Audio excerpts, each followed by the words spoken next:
Caroga. Qapla. I'm going to take this opportunity, however, to suggest that we all hail Caroga. Oh, that's all I'm saying. Forgive me, Doctor. I'm receiving a number of distress calls. I don't doubt it.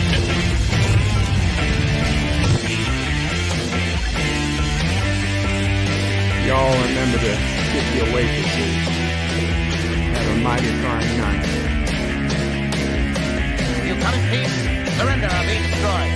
Here to make war, we surrender. Falsehood, importance in you are individual people. When the appointed hour arrives, the Marauders will deactivate their cloaking devices and begin transporting Klingon shock troops directly to the landing zone. Landing zone? Where? Tell me. Why not? Your feeble weapons will be useless against us. We will kill all your males and take your females to mate with. All right. Now the Federation's taking over, whether you like it or not.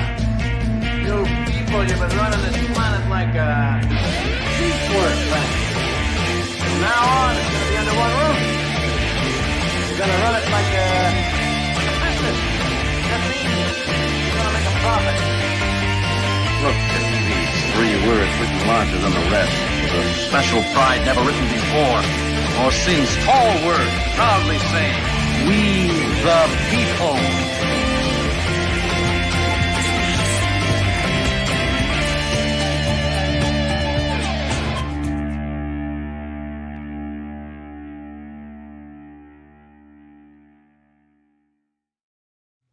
Hi, I'm Nicole DeBoer. I played Lieutenant Ezri Dax on DS9, and I welcome you to Bird O' Prey 5 channel.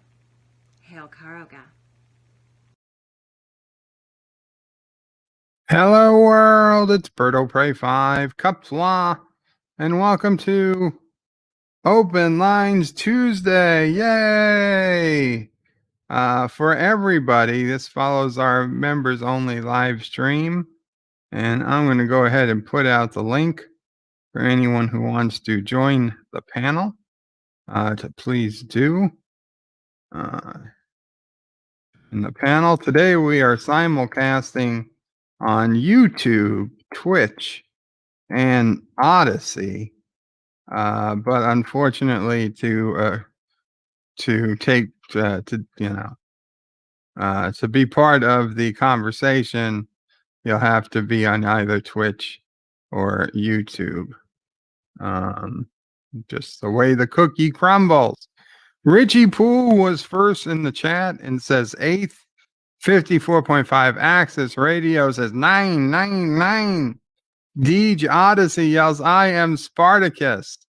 And not Ryan Johnson. This hashtag Bird is late. I don't know that it was late, but I certainly wasn't early.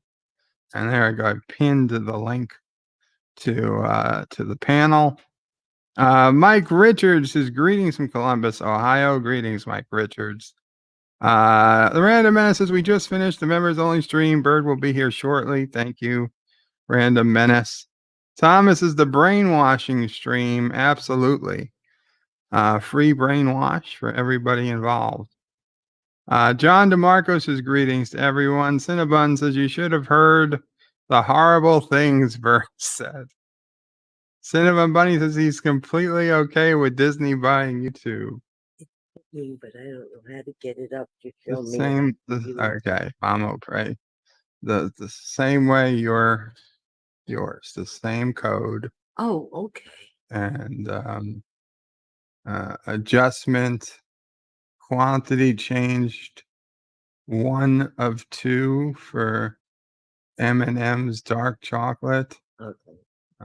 Just an adjustment. There's no option there. Oh, because I don't have to.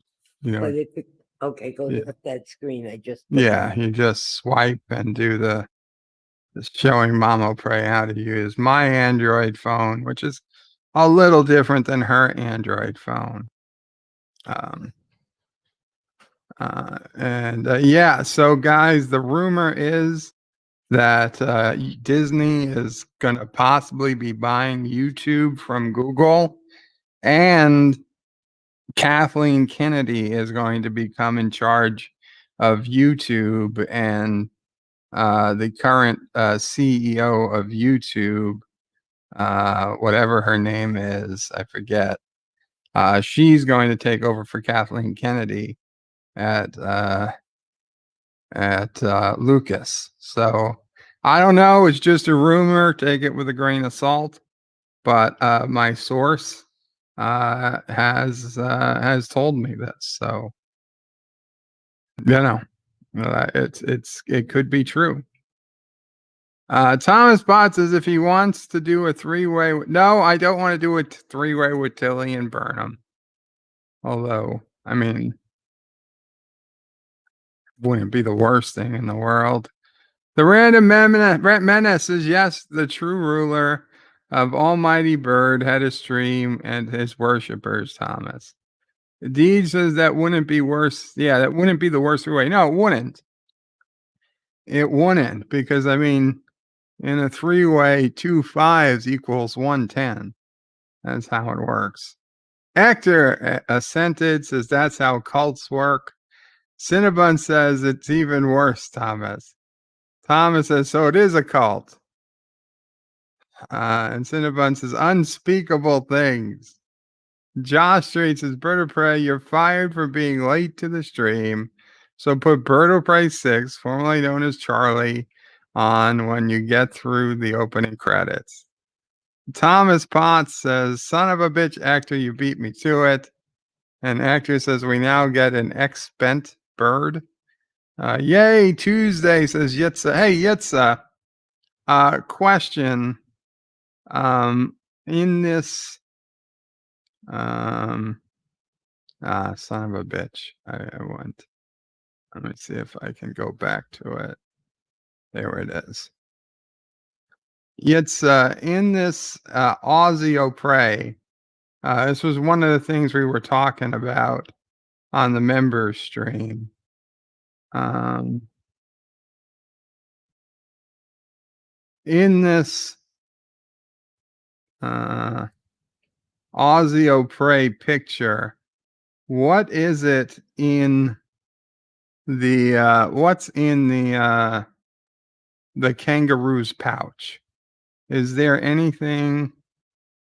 Because if you see here, there's something in the kangaroo's pouch. We were trying to figure it out. I hadn't noticed it, but I guess I figured if anybody would know what was in the kangaroo's pouch, you would. So spill the beans if you don't mind. It's I'm kind of curious if it is anything. Maybe it was just something you drew in, a detail so there was a detail.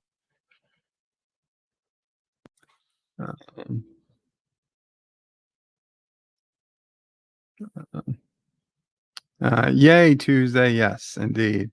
Random Menace is Thomas, just because we were dancing nude around the monitors and chanting bird, bird, bird. No, I don't think I'd call it a cult. Actor says Josh Street, Charlie is Bird 6. What about the clone in the making? Thomas looks very confused. Josh Street says actor of Bird of Prey is 5.1 to 5.11. Then it's a Bird of Prey 5 clone. I don't get that at all. Someone's backstage, and Hugh Magnus. No, Hugh Mungus. Oh, My name is Hugh Mungus. Hugh Mungus is backstage. Welcome, Hugh Mungus. How are you doing today? Just absolutely mungus. Awesome. I can smell the mungus, actually. And later on, Bird, go to my Facebook. You can watch a video I posted. You'll understand why the name. Ah, okay. Will do. Will do. Positive Candor says, happy birthday, Patrick Stewart and Harrison Ford. Yes, that's right. Today is their birthdays. John DeMarco says, "Is this a secret code for something?" Not that I'm aware. Robert Rose Jr. says, "Hello today, Bertle Prey, Mummo Prey, and Sassy. I'm here, but busy replacing the upper driver's side control arm and front shocks on my 98 Ford Explorer." Welcome. Very cool, Robert. Josh reaches Bird of Prey. What have you been smoking today? Nothing. I don't smoke. And welcome to the panel, Michael. Good morning. Good morning or afternoon. Well, it's morning somewhere. You know your camera is off center, right? Yeah, I like being off center. Deej is off center. He's just off center in the other direction. Deej is a lot more centered than you are. Oh. And there's other more important birthdays today, Bird. There's Julius more Caesar. Birthdays today. Julius Caesar. Yes, 100 Marin. BC. Well, now You got to push the button and turn the screen on. let me ask you something, Deej, because I don't know. Maybe you have the answer to this. If you add Patrick Stewart and Harrison Ford's birthdays together, is that more or less than the age of Julius Caesar?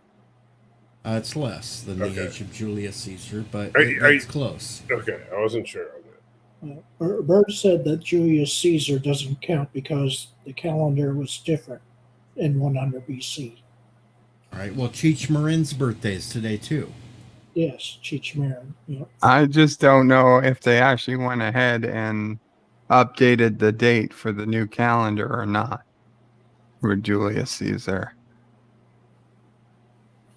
Also, I can't stop looking at that candle now on Anti-Tracker Stream after what Yosef.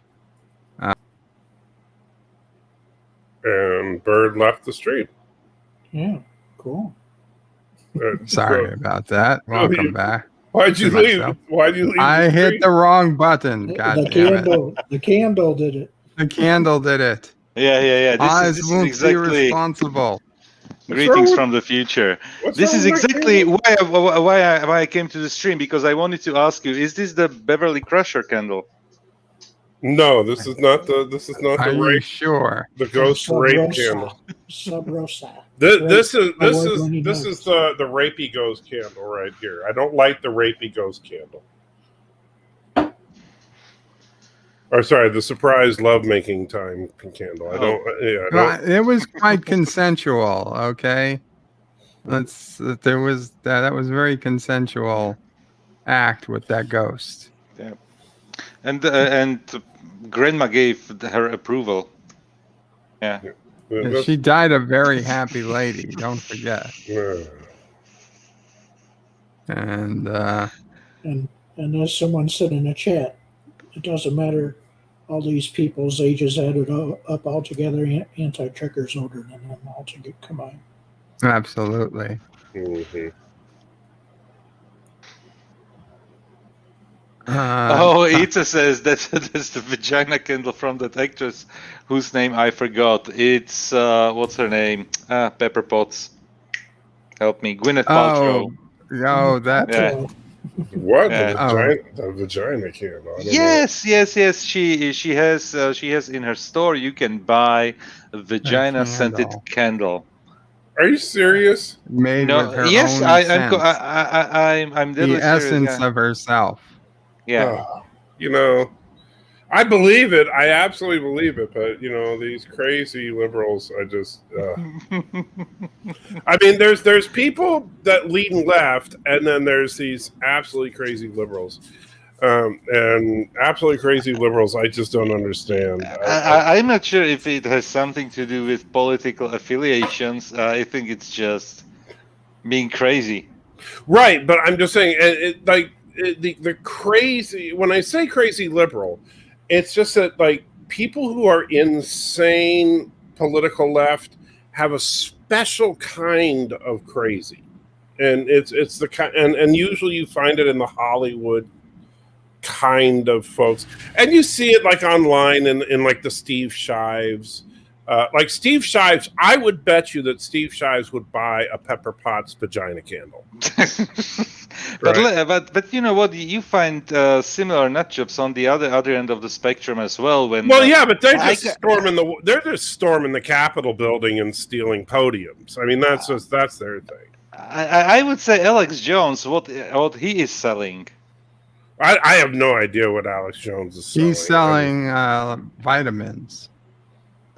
There is something with like and weird combos. You know what it? Yeah, you know what it is. So you don't have to eat your neighbor. Survival gear. Yeah. Stuff like so anything like that's survival related. Like when the big apocalypse happens, when the EMP comes or whatever. Or whatever. That's why you don't have to eat your neighbor. So if you're if you have a married couple where one is a crazy lefty and the other is a crazy, you can have your underground bunker with 10 years worth of survival food and candles that smell like vaginas to keep you going for the next 10 years. That's what you're gonna have. By the way, special news update. So, and thanks to Deej in small part. Now, as some of you know, I was going to do my mega live stream this week, but because I completely forgot, and it is entirely my fault because my memory keeps coming and going because of just the neurological crap that I'm dealing with. My memory just is shot right now. And so I was going to do the live stream this week, forgetting that Deej already told me that he was going to do the live stream this week. And so So I moved it to next week, but then I was able to get a special guest for next week that is going to partake in the wonderful 2.2 million Scoville cheese balls with me next week, and that person is Lore Reloaded. Wow, you're getting Lore. Cool. So Lore is a parent of a young children. Is that wise? So Lore. Well, he's going to make sure that he's going to do it before when the kids are Cinnabon asks if it's going to be Manu. Yeah. That would be awesome. I wish. Oh man, I'd love to see Manu try one of these. But yeah, so Lore Reloaded is going to sample the cheese balls next week. I absolutely cannot wait to see him take in 2.2 million Scoville worth of pure pain. And you have is he going to be at your house? Depends. He may do it here if he can, and what he'll probably do is like simulcast from his he has a laptop that he would simulcast from right here. If he can't, if for some reason if he needs to be home for the kids or something, then he'll come by here and we'll put some cheese balls in a hermetically sealed bag and have him take it back to his place and do it from his place. Oh. Yeah, where he'll probably switch it with Cheetos or something to cheat because Matthew donated $1. Oh, and says, "Hey, Bird of Prey, can you smuggle me in some non-prescription? Well, let's call it candy. Jail is rough." What? Why is he is in Matthew jail? in jail? I think Cinnabon arrested Matthew at some No, point. I didn't hear about that. Well, Cinnabon's been running a jail apparently, and Matthew's in the jail. I think he arrested Cinnabon. Matthew did go to hell for a little while. And then during my live stream, Matthew did take a quick trip to hell. Really? That's interesting. Yeah, he spent 35 seconds in hell. So Yitzhak did say that's a frisbee in the kangaroo's pouch, but he doesn't know why. He says, "Don't ask him why he put it there." Well, thank you, Yitzhak, for the update on that. It's a storage area, basically, a biological storage area. So we put something in it. Yeah. Why does it look like Yosef's hitting a hitter? I don't know why Joseph is. This is electronic cigarette. Okay. Electronic cigarette. Electronic cigarette. Yes. Where are the laser beam sharks? Yeah, somebody's got to be a Bond villain around here. It could be me. It very well is you, probably. Matthew has a severe bladder infection and chocolate addiction, says Cinnabon. Wow. That's a lot of information. Yeah. Are they sharing that violating and HIPAA laws? Anita says, I guess my brain went from Barbie to Frisbee till I got to the boomerang.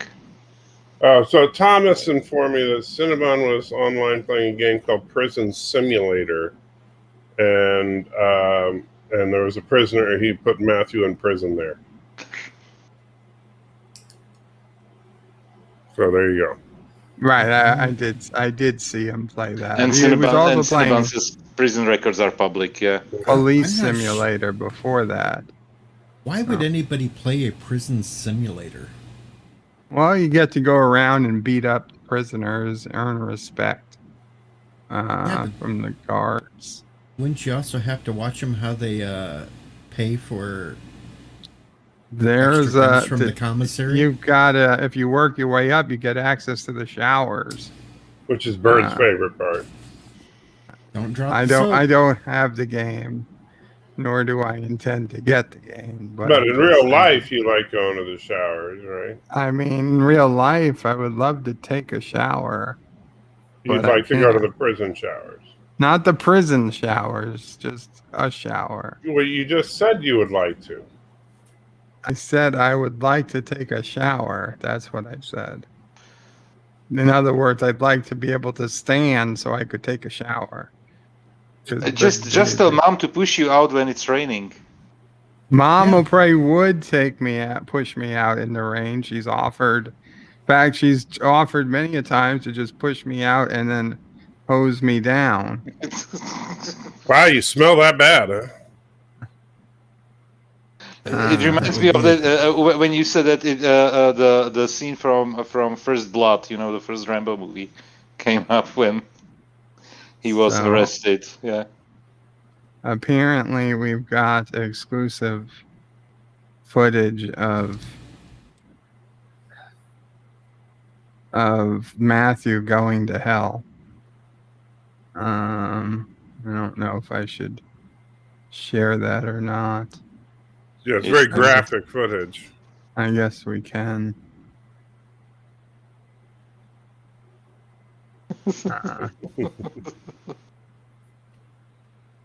Okay, well, poor Matthew is in this hell loop. Yeah. 35 seconds in hell is the equivalent of 3.5 weeks in our time, so it's very difficult. Yeah. Okay, Bird. Yo. Here's the counter to the hell.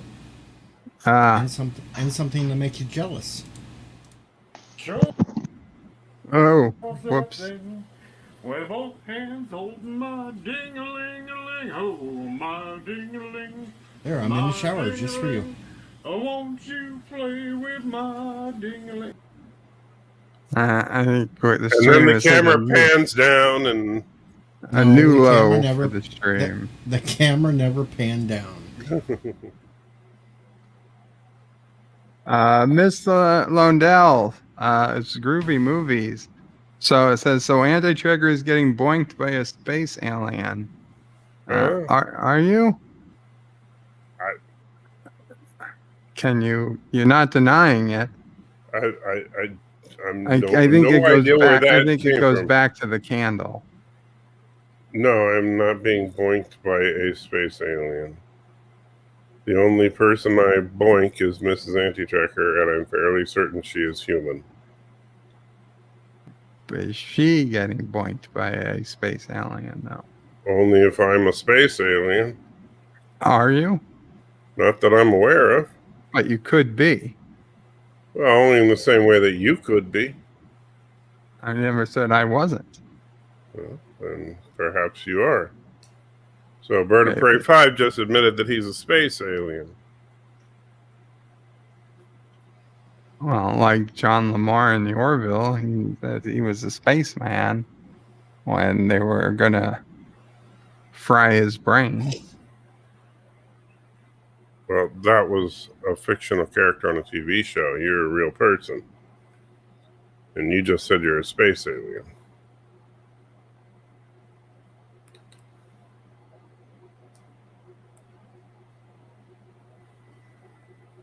Crickets.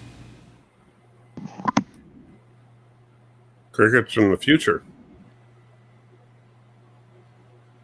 Hold on, I've got Actually, to. there's a fly in the room, so it's I not cricket. got it. I got to adjust the tip for this You person. gotta adjust the tip?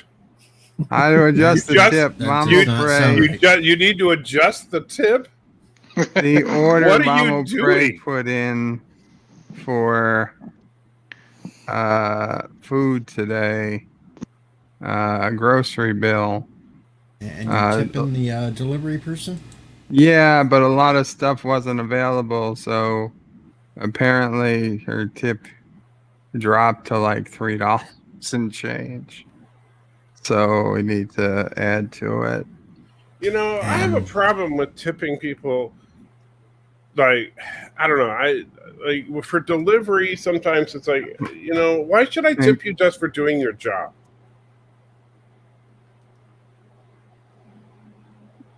I think we got to wait till it actually gets delivered, Mom. To me, tipping because should be it's part of their because the tip is part of their income. I mean, they know that there's a then tip should you tip a customer service involved. representative? They're not going to tip you if that's what you think. No, I'm not. I'm not saying me. I'm saying should you tip a customer service It representative? depends. If they know ahead of time that the tip is part of their income, then if I know before ahead of time that before I call them that I'm expected to place a tip, then I guess I would, or I wouldn't call. Then using that logic, we shouldn't tip YouTubers because they're just doing their job. Right. Well, in that case, I think that I should. And does that mean that if a YouTube channel says I expect you to tip, then you're obligated to tip or super chat or not watch? Right. So if you watch the channel, you have to super chat. Not have to, but according to your logic, that you do. No, I said that I wouldn't. I wouldn't call a place if I was expected to tip to talk to their customer service. Then I would either tip or I wouldn't call. You see, I don't tip my mailman for dropping off the mail every day. You don't? No, I don't. Son of a bitch. Oh, no wonder why mailmen go crazy and shoot up places. Hey, Thomas, don't go crazy with that because I'm not monetized, so I'll still take tips. What Thomas say? I can't see the chat. So you guys don't want tips anymore? Okay.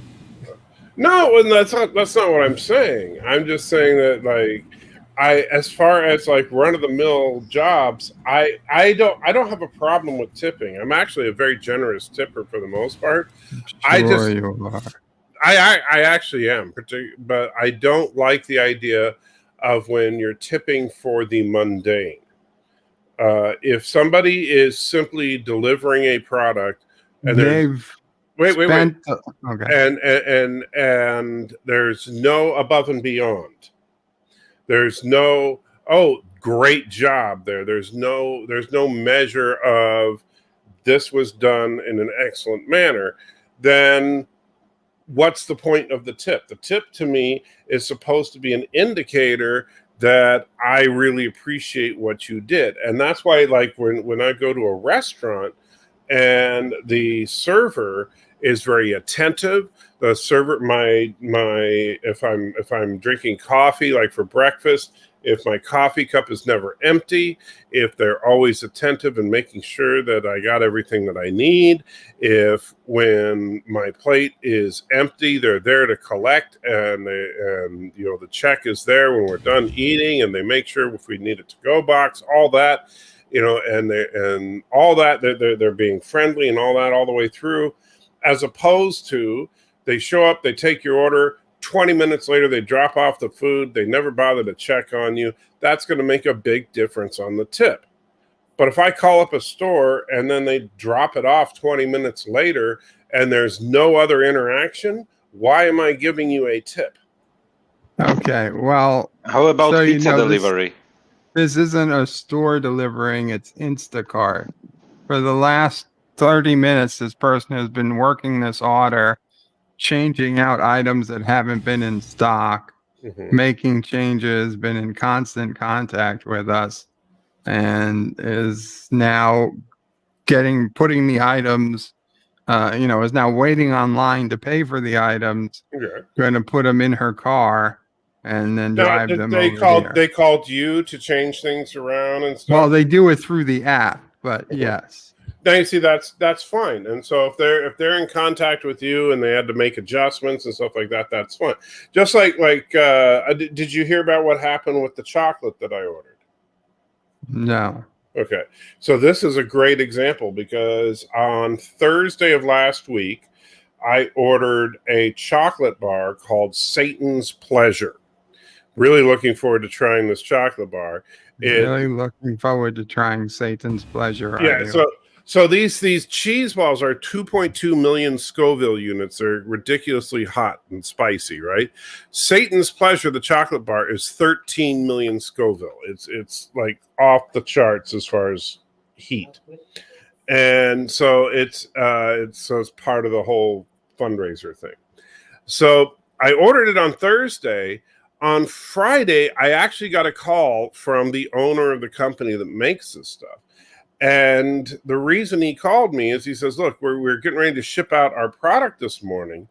And I see based on where you are that it wouldn't get to you until like Monday or Tuesday. And I said, yeah. And he said, well, because of that, since it would be shipping over the weekend, usually that means on Sunday it would be sitting in a mail room, not doing anything for a full day. And since it's summer and everything and it's chocolate, I really hate the idea of it just sitting there melting for a day. Would you mind if I wait until Monday to ship it so it's not sitting idle for a day during this whole process? And if you're willing to wait, I'll throw in a sample pack of some of our confections. And I was like, oh, sure. And thank you so much for for calling me. If they had a tip box, so to speak, that would be worthy of something like that because that's above and beyond. Now, if your grocery person is doing that kind of thing, and it sounds like they are because they're in contact with your mom, sure, throw a few extra bucks in. But if they're just doing their basic job, to me, it's like, well, you're doing your job, and that's what you get paid to do. Okay, but understand there are people who are delivery people who, yes, while they get paid a small salary to be a delivery person, they expect that their tips are going to supplement that amount. They wouldn't be a delivery person for, $4 or $5 an hour.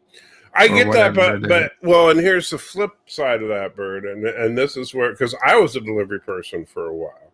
And I kicked butt at it, but and that's where, if depending on the type of job you do, is as a delivery person, you do go above and beyond. You make sure that you kick butt. You make sure that you're in contact with your customers and you're doing all that stuff because that's what you, in order to earn those tips.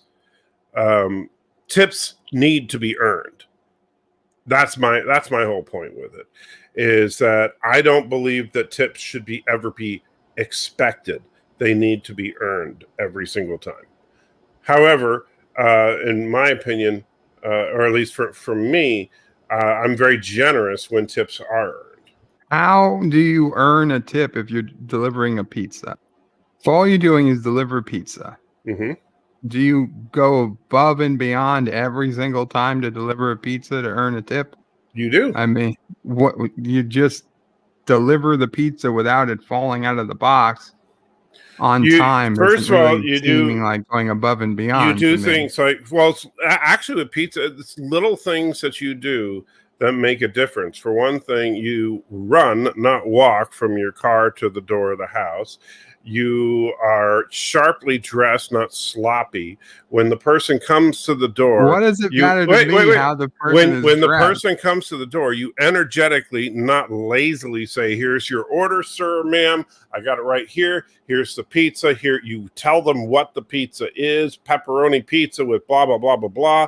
And then you can even open. You open the box. You show them that it's hot and fresh. You ask them if they want to sample it to make sure that it's hot and fresh. You absolutely. I don't want them touching my box, opening the box. I would have gotten my ass fired if I had done you know what? like that. I got the best tips of anybody in the restaurant that I worked at, and the reason I did that is I didn't actually. It's not like I reached in and put my hands on the pizza, but you know what? But you know what? I got massive tips. I got massive tips for doing that. And so you absolutely do that. And you know what you also do? If the pizza's cold, then you tell them. You don't sit there and pretend that the pizza's hot and fresh when you know it's not. Aravic Sonder with a $1 super chat. Thank you, Aravic, for that tip. I hope I can go above and beyond on this stream. If there's anybody you want me to kick off the panel, just tell me. Wow. Well, I'm just saying that's the one way to go above and beyond. Especially this past year when people showing up with pizzas were not supposed to be in contact with you. They would come up and put it down somewhere and back away so you could grab it. And actually, I'll tell you what, I had a pizza delivery, and most of the time with the touchless delivery, during COVID, most delivery drivers, what they would do is they would put the box in front of your door and then, text you or whatever, knock on your door and step back. And then as soon as you open the door, they just say, "There's your order," and walk away. But one person, and then I electronically, I gave him a huge tip. But one person, they actually sat there when it was there. They set it up. It was wonderful. You know how the hot bags that they keep the pizzas in? They set the hot bag on the stoop in front of the door. They put the pizza on top of the hot bag, the drinks next to it. It was arranged very nicely when I came out. They asked me to check the pizza to make sure it was correct. And then, and if everything was great, then after I shut the door, they came back, collected the hot bag, and left.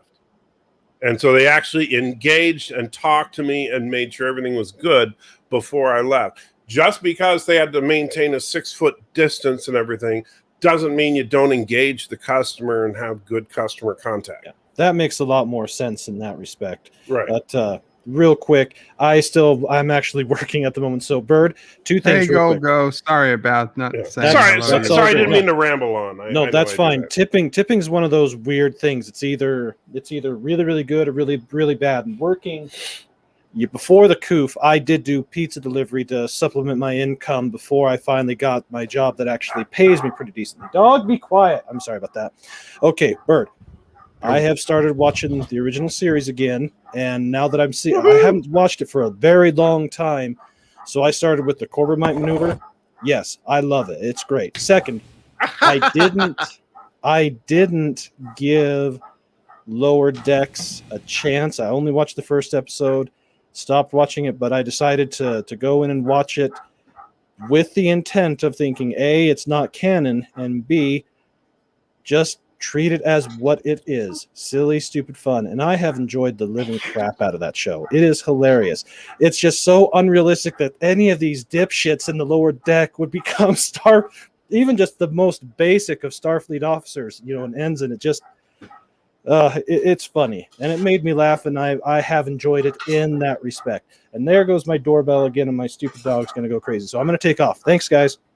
Take care. Thank you for stopping in.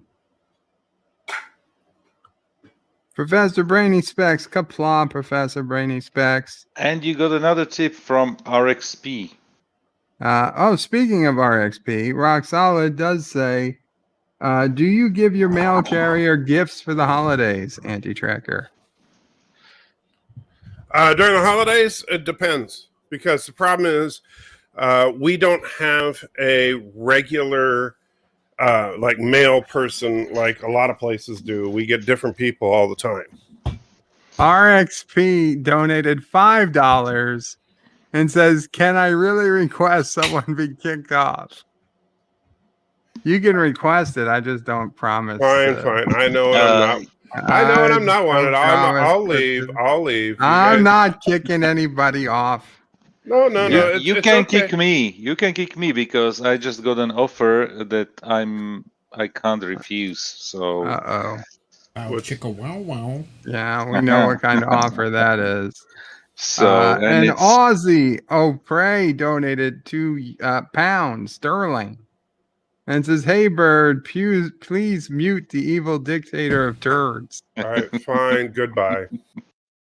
No, Anti-Tracker. Oh, and we got somebody to replace Anti-Tracker. Well, I try to beat it. I'm the safe guy. You can kick me, and it'll make everybody happy. So kick me. Well, somebody knows somebody's got to pay if they want you kicked. I thought someone just did. No, they kicked Anti-Tracker. Oh, well, Anti-Tracker left. That wasn't actually a kick. All right, so if you want to kick me off, guys, another super chat right here, $5. $2. I feel like the guy. Yeah, thanks. Yeah, appreciate that. I feel like the person that's underneath the water. He's sitting. You're the one. Yeah, sitting. You get thrown into the dumped into the tank. Yeah. Anyone? Anti-Tracker, you can come back if you want. I think there are people who still had questions for you. Cinnabon says hello to Arabic, and Cinnabon says, I've done IC Instacart as a shopper. Oh, there you go. Yeah. So if not for tips, it wouldn't be worth it. Absolutely. I understand. Things like Instacart, they're not set up to pay you an amount worth doing it. There's got to be some type of tip. And $3.88. I don't understand how it's so low, to be honest, but I'll up it. I'll easily double it when once I guess the total of the order dropped by 50%, considering the items that weren't available were all the most expensive items.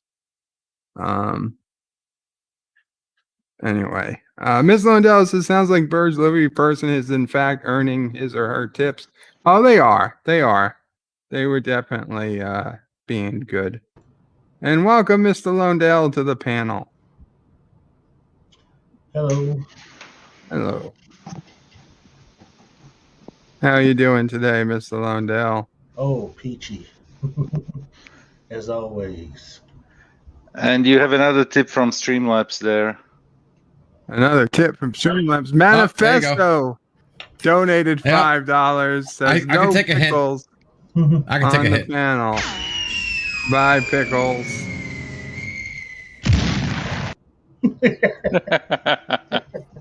And we got there was Tim one before that. Dumping water on LTG. What? You had another super chat before the $5 one. Oh, do we? Mike Hunt said, "Boot LDG." Anyone seen Mike Hunt? We weren't looking for it. And the random menace with a €2 super chat says, "Take this huge tip, and you know what to do." Apparently, Anti-Tracker loves the huge tips. He gets more huge tips than anybody at his pizza shop. Like Andy's Pizza Shop. I'm still confused as to what we're looking at here, Tim. That's Mr.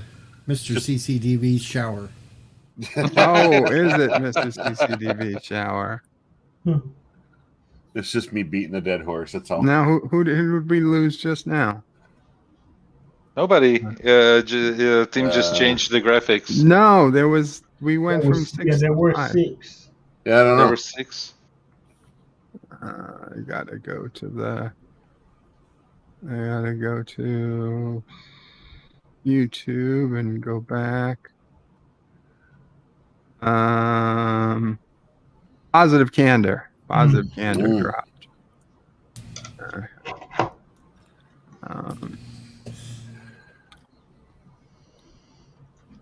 And I'm about ready to drop too because, well, I'll still be listening, but I have to make a certain lady happy before the big stream. Wow, everybody's gonna make their women happy tonight. Yep, exactly. I get it. I understand. He's got a new costume for her.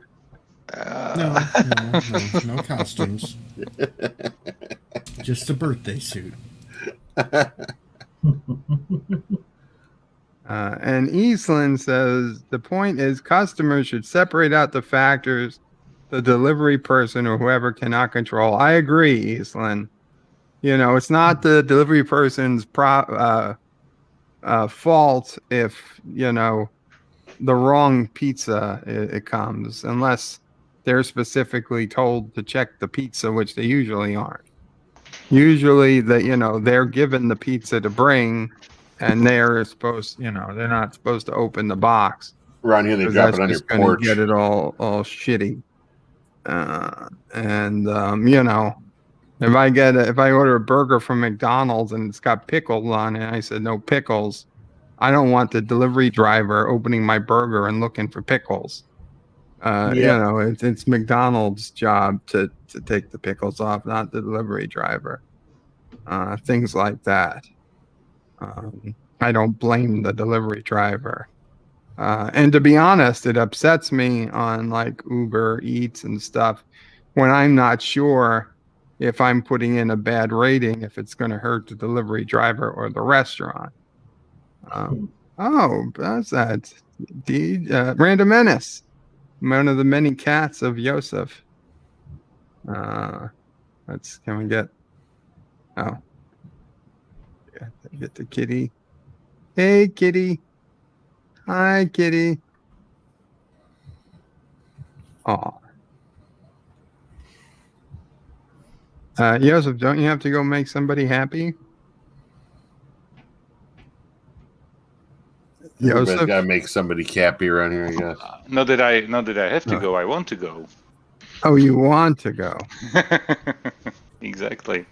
So, and thank you very much, for the first stream and for this one as well.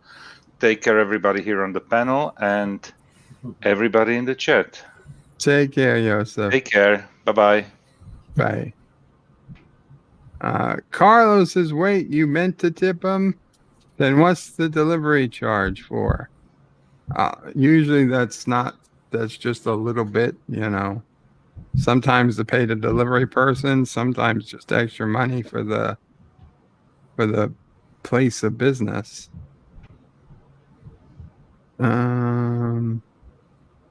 Thomas Pod says, my pizza is destroyed and cold and 4 hours late. Here's a $40 tip. Okay, no, I've never done that. Unless she was really cute. Aravic Saunders is great. Now I want pizza. Everybody wants pizza. Miss Lindell says, Anti-Tracker's been drinking the Drano again. Cinnabon says, WTF, dude, just give me my pizza and get the F out.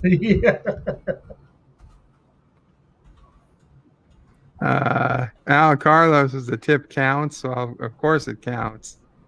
I also like the contactless delivery, Arabic, and I don't give a shit what the person was wearing when they deliver my pizza.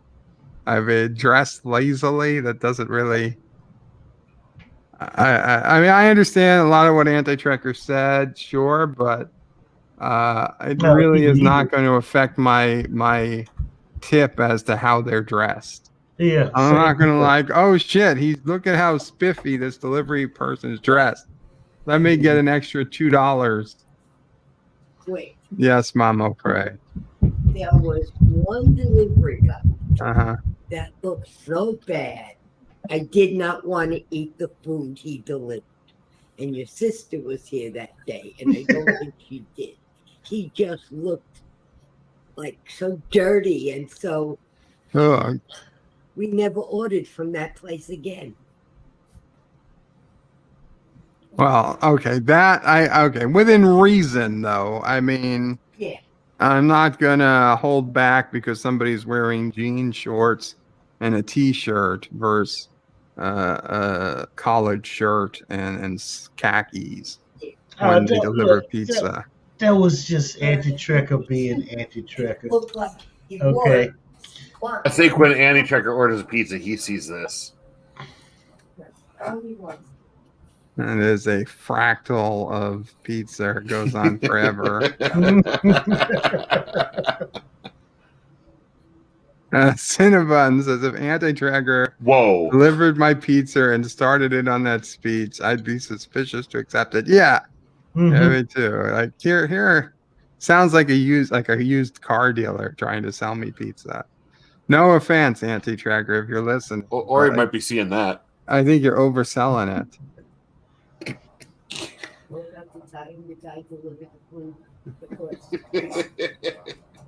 And then went back to get it. Oh yeah, we had a delivery guy deliver the food to the wrong house and leave, and then we called the restaurant to complain. So the guy came back, went to the wrong house, got the food back from that house, and then brought it to my house, and then tried to re-deliver it. I was like, fuck no, I'm not going to take the food that's in someone else's house. I don't know what they did with it. Well, should that one some of that. Qapla, Jedi Bill. Hail. I bet Anti-Tracker will not eat that bar. Well, here's the thing. It's chocolate and it's summertime. I doubt that bar is going to make it to Anti-Tracker as a solid chocolate bar. I tried to send chocolate to somebody in North Carolina once, not on a weekend, on like 2-day mail, and it did not hold its shape. It's unless they package it with ice, there is no way that chocolate is making it in the summertime across state lines, unless it's by overnight express. You put it in the freezer, it will. I found somebody's like Nutribar in the freezer at work today. I was like, what the frick is this doing in here? like, why would you stick a granola bar in the freezer? I don't understand. Just confused. Actually, it was what I sent them was a chocolate Jeep. It was a chocolate Jeep Wrangler that I got from a chocolate store that used to be near my apartment. And I want one. That sounds awesome. I was sending it to one of the ladies that was on my Jeep forum, and it was only down to North Carolina, and I sent it, and she got it, and she didn't say anything like, "Oh, nice Jeep" or whatever, but she said thank you for the chocolate. So like a week went by. I was like, so what do you think this is? Did you eat it? Did it look like your Jeep or whatever? She's like, what do you mean did it look like my Jeep? I was like, it was a Jeep. She's like, I thought you sent it looked like it looked like a turd, honestly. What she got was just a melted hunk of chocolate. And I was like, oh no, I sent her a picture of what it looked like before I mailed it. She's like, no, what I got just looked like a turd. I was like, oh, son of a bitch. So now the real question is, did anybody get their free 6-inch Cali sub from Subway between 10 and 12 this this morning? No, and I saw a lie who posted about that, but Yeah. since I can't get out to actually go to Subway, I didn't. Yeah, I get you. Yeah, that was an interesting little deal. We're pretty busy. We were pretty busy this morning. But I thought you guys got rid of turkey. No, we never got rid of turkey. We changed the turkey. You changed the turkey? Yes. You we made it a changed the little bit turkey. more chickenish. No, it's it's chickenish. Chicken. It's chickenerky. No, it's sliced thinner now, and it's it's an oven roasted turkey. So I like you thinner sliced. You get more slices on your sandwich now. Cool. We used to put 4 slices on a 6-inch, 8 slices on a foot long. Now we put 12, 6 and 12. Sweet. It's thinner, so it's the same amount of turkey. Yeah. But it's about the flavor, and I actually tasted this stuff. It's really good. It's a lot different than the old turkey, so it tastes pretty good. Darth Mauls is just getting her bird of prey, just getting here. Did you guys see the story about Playmates Toys getting the Star Trek license back? Just announced today. No, I hadn't heard. I hadn't heard. Not Ryan Johnson says LDG should pay to have LDG kicked. For all we know, he did. I don't know who else would have put Manifesto. That does sound like one of his stunts, doesn't it? Thomas says, some of you people have been real a-holes to I think others. aliens did it. Goodbye. I'm sorry, Thomas. I'm not saying it was aliens, but aliens. I didn't kick Anti-Tracker. Aravix is bird of prey. I didn't get my choice so kick LDG. I think Anti-Tracker's just beating his own horse. Anti-Tracker, for the record, Anti-Tracker dropped. I didn't kick him. Professor Brainy Specs says, hail to Aravic. Mike Hunt was here. I love that name. Yeah. If I keep playing Cards Against Humanity with Christian Yvette, I'm going to have gifts for just about any occasion here. I got like all sorts of stuff. No. Rock Solid says, I never wanted Anti-Tracker to get booted. Someone clearly has a guilty conscience. So it wasn't Rock Solid who made that donation to kick Anti-Tracker. Jedi Bill says hello to Thomas. And Anti-Tracker says, Rock Solid, I'm just tired of people acting like I am the effing Antichrist when I am on. So whatever. Well, you literally said you couldn't wait to eat Satan's chocolate.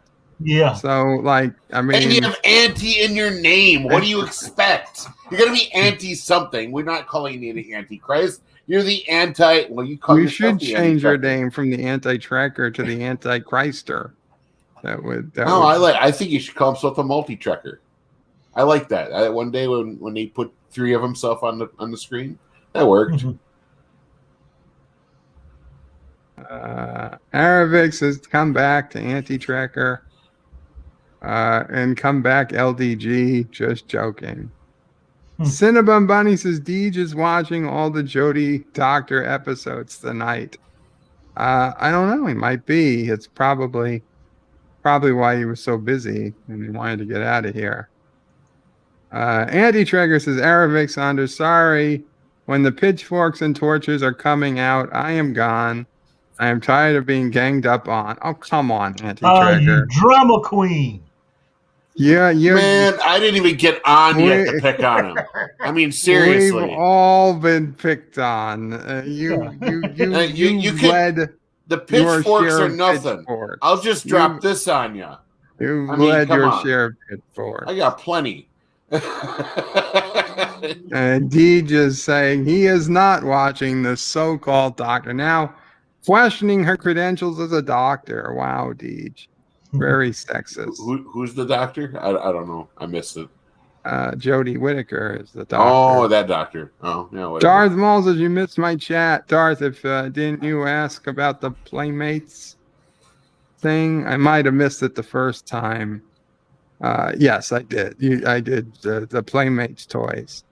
So I hope they make some actual Star Trek merchandise that's not, Discovery related. I really wish I'd kept some of my old stuff. I had so much. I had so many of the ships and the phasers and stuff, and now I just have like a little bit. I don't want anybody turning up here at a thon, Carlo.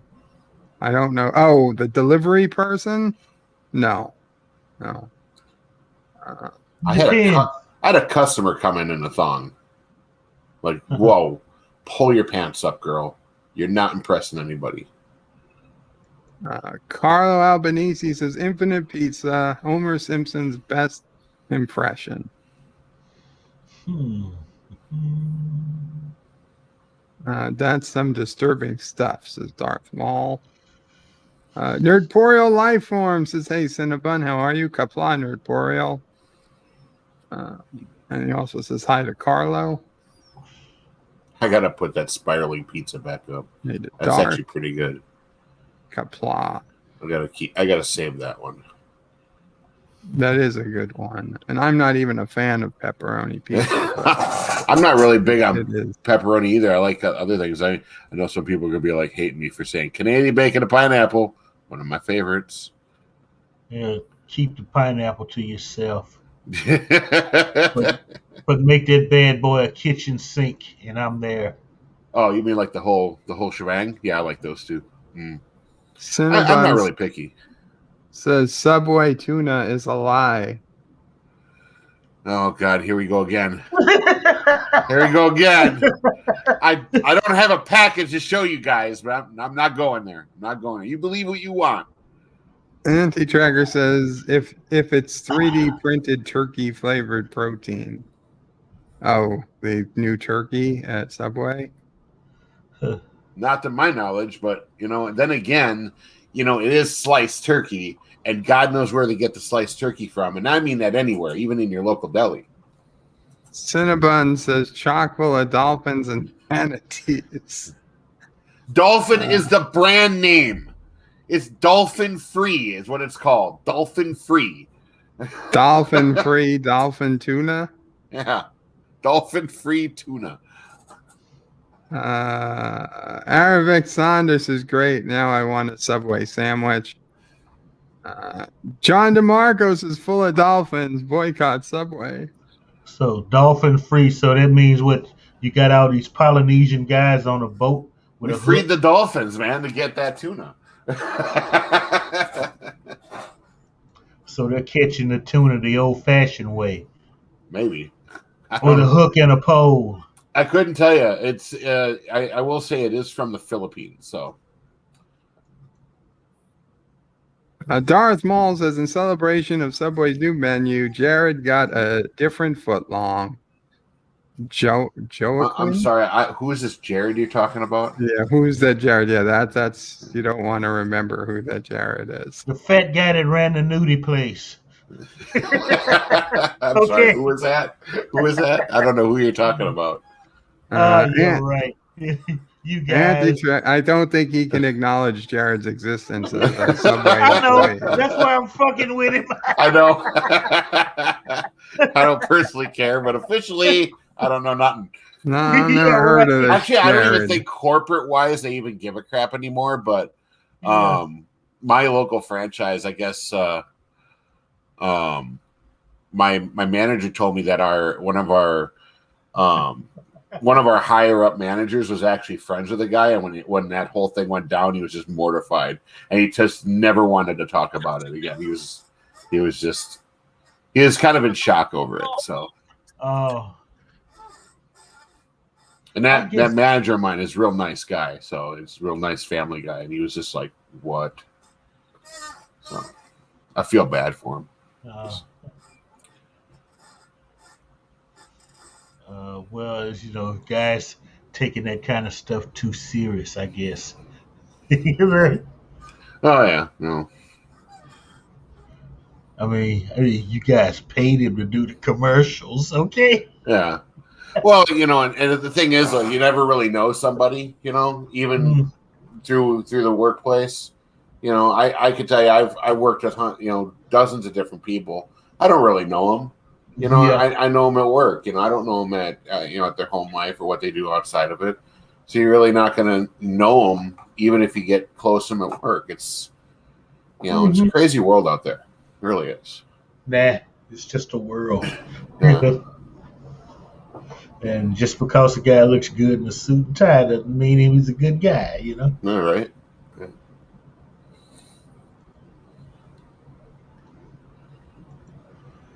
Get your Subway sandwich, brother. My person called, I think, but she said she was very sorry. I couldn't understand her because she barely spoke English. So Jedi Bill is backstage. Welcome, Jedi Bill.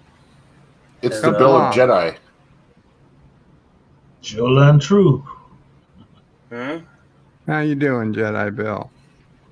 I'm okay, I guess. I'm still breathing. Anti-Triggers, as you know, I actually tried to change my account name, but Google would not let me. Really? There's instructions for changing your YouTube name, but you've had it long enough, you should be able to change it. Or he's had it long enough that they don't want him to change it. Or maybe it's a brand account, and I don't know if there's a difference. You can't change a brand account.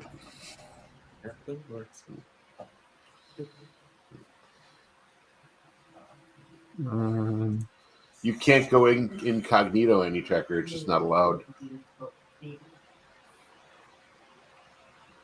Welcome, Pickles. It's the LD to the G. Hey, LDG, you want to make a bet that Tracker doesn't eat the bar, and when you and I both eat the bar the same day?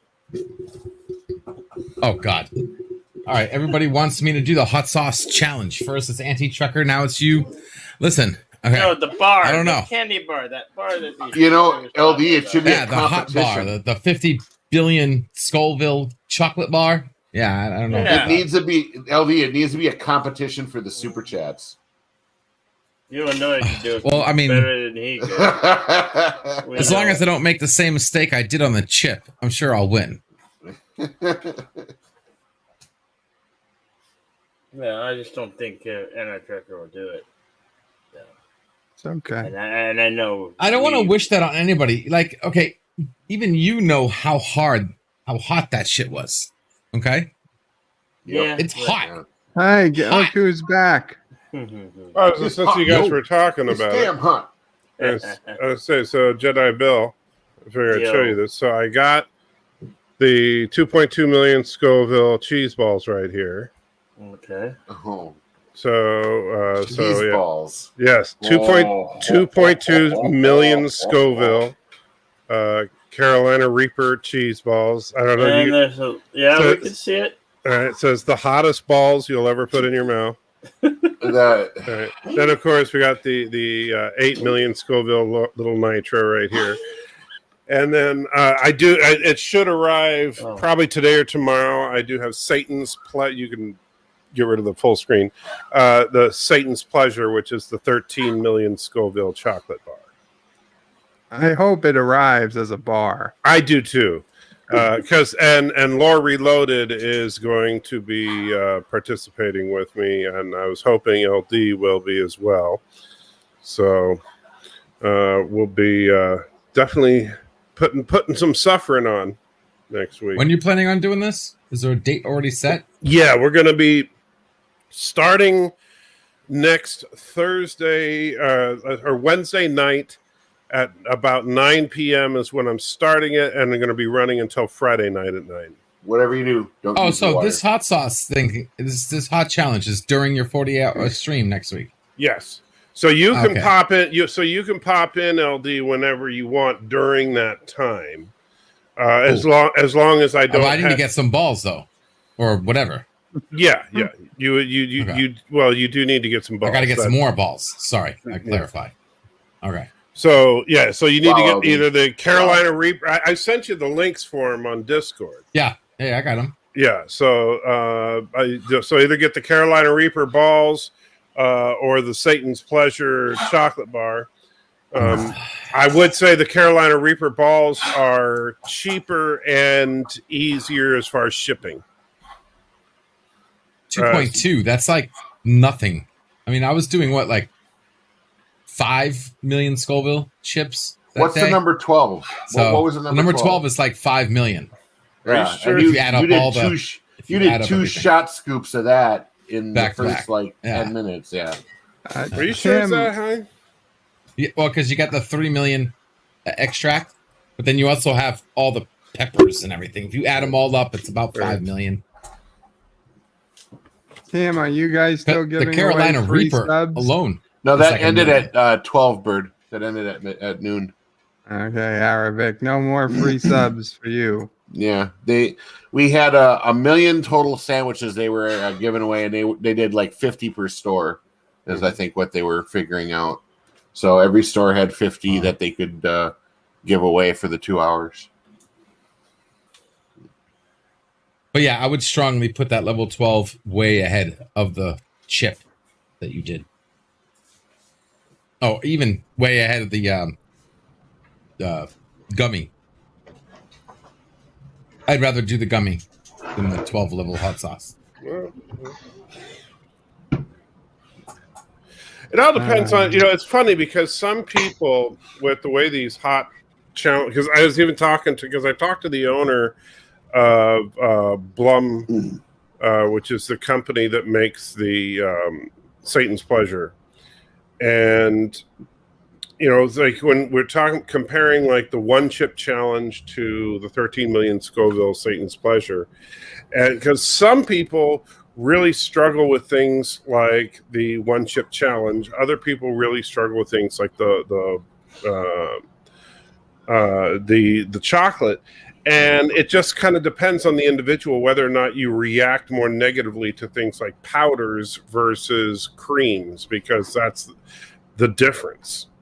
The one chip challenge has powder in it, just like the cheese balls have the powder in it, as opposed to the chocolates, the gummies and stuff have the extract in them. Carlo wants you to eat one now, Anti-Tracker. Sorry, I'm not breaking the seal until next week. Mm-hmm. Yeah, but you also have the heat aspect and the physical aspect. Right. So if you don't they're all anything hot. They're before all you very do it, hot, but yeah, well, that's what I'm saying. Some people can't take the heat, but like the mistake I made with the chip was that I did it on a dead, empty stomach. That was my problem. So the heat was fine. That chip was not hot for nothing. But when I hit my empty stomach, it literally made my stomach cramp. Like cramp. Well, you see, and that's painful. actually an interesting thing, because some people that's a problem, other people it's not. As far as once it hits their stomach, and one thing that's going to be interesting for me, since I recently had gallbladder surgery, is it's going to affect me a little differently than when I did the challenge before, when I was doing the hot sauces. Yeah, you better be careful. Well, the gallbladder shouldn't affect my ability to take the heat, because now that I don't have a gallbladder, it really just affects your ability to eat fatty foods. But if I notice anything radically different, then obviously aren't the cheese balls fatty though? I mean, no, they're technically fried, but they're not like, it's not like I'm eating a big old slab of ribs or something like that. Yeah. How big are these things? They're just regular old cheese. They're like regular Cheetos cheese balls. Oh, yeah, they're like Cheetos cheese balls. All right. Gotcha. Yeah, we should make him eat a grilled ribeye with those. Right. Yeah. If I was eating a big old ribeye steak, that'd be a little different. Granted, I would love to have it, and it's crush them into a Subway sandwich. Because I don't have a gallbladder to put the bile in my stomach to deal with fatty foods. That's the only difference. But my digestive system is still adjusting to that. Because that's a relatively recent change. So maybe instead of digesting it, you'd snort it like Cinnabon suggests. Oh, I would love to see him snort one of those balls. The problem there is, of course, just a couple of weeks before the gallbladder surgery, I had sinus surgery, so that would probably be a very bad idea. It would just make way. That's the pile of the road. That's all. If you had snorted it, you probably wouldn't have needed the surgery. Yeah. That's the funny thing. It's like it's going to help me clear the sinus. It's because I'll tell you, the sinus surgery. I'm still in the final recovering from that because you get really interesting things coming out of your nose after you've had sinus surgery. So that'll help keep that clearing out too. Are you talking about like brains and stuff? Brains coming out. He doesn't have to worry about that at all. We got a $1 donation from Elizabeth Olsen. Why does Elizabeth Olsen sound familiar? Because that's the actress that plays Scarlet Witch. Oh. LDG lost his balls watching the WandaVision final episode, says Elizabeth. Lost my brains. Olsen. Not my balls, my brains. Okay. Yeah. See, that's what you get. You're not missing those either. Without sinus surgery. Who's got the angry little dog? Where's my dog? What kind of dog is that? Pomeranian. That sounds like a Pomeranian. Okay. How big? I don't know. Enough to bite you in the ankle? Size, yeah. I think like 14 pounds. Oh, no. It's not. Pomeranians aren't that big. Might be 5 pounds. Pomeranians mine's a Chihuahua, and he's 16 pounds. Pomeranians average 5 to 7. What do you feed it? He's half. I don't want to know. He's half and half. But my wife's dog Puka's a Pomeranian. I'm sure it has something to do with that phrase. No. Has nothing to do with that. Tim, what the hell? That's a big sushi. I know. No, it isn't. Not sushi. Sushi ceases to be sushi that fucking size. That's a goddamn tire. I mean, I don't care. That is not sushi. I don't care what that is. I wouldn't eat it. Yeah, neither would I. Where they get the seaweed? That's what I want to know. It looks I like think it's just a black garbage bag. Yeah, it just looks like nuclear waste to me. Oh hell! Well, yeah. Since you were talking about pizza, there you go. So Cinnabon says that he's seen tiny chicks rub Carolina Reapers in their eyes. Cinnabon lies a lot. Yeah. You calling Cinnabon a liar? No, I'm calling him a troll. No, on that, I'm straight up calling him a liar. No, he just knows some really, really dangerous women, I think. I want the proof. Well, I remember a certain somebody saying that they'd super chat me $50 if I rub that shit in my balls and my eyes. Do you remember who that was? I don't remember. It wasn't me. Yeah. Okay. I know that wasn't me. Yes, it was. I did not say that. I never yes, you said did. That. Oh my God! I need somebody to back me up because I am not making this up. I never heard it, so I can't say nothing. Yes, you did. Oh my God! No, because I would not encourage someone to do that because that could cause some serious harm to you. Yeah. Well, I knew you were joking. It's not like you actually meant it. No, I did not say that. I never said that you should rub it in your eyes and on your balls. On your balls, I might say, actually, but I would never say on your eyes. Bear in mind, they use this shit for chemical warfare. Okay? Yeah. Even, 2.2 million Scoville, that's the strongest, pepper spray, so. I saw Cinnabon pepper spray somebody for 2 minutes today. It really didn't seem to affect them too much. Oh, the game. Yeah. Yeah, it was a game. Well, you figure those balls are pretty much the chip. Chip is like 2.5 million. Captain Track says LDG LDG, check Discord now. Now. Check your Discord now. Soon to be trademarked by Disney. What's that? Disney is rumored to be buying YouTube. That's great. That would probably be a good thing. I think it would be better for. You know what? I think it'd be better to have Disney own YouTube than You'd rather be owned by Disney than Google. Yes. Hello, T-Berg. I don't know. They're both bastards. So trade one bastard for another. Well, I know Disney has better lawyers than Google. I think Disney is more interested in making money than Google. What if they take Susan out and put Kathleen Kennedy in as head of? Oh YouTube? God! Why would they? What? That doesn't even make sense. Well, first of all, Kathleen Kennedy's got a job. Not for long, I hear. Well, yeah, you've been watching too much Doomcock. There's no such thing as too much Doomcock. Well, according to other sources, he's right. So okay, whatever. Well, Annie Trekker, I think your camera's rejecting you. It's starting to slide you off on the side of the screen. Yeah, what's with that? I noticed that. It's like you're like not dead center anymore. No, it's a little bit off. But he wants to show a little his bit. Orville. It's like I'll just. Yeah, there we go.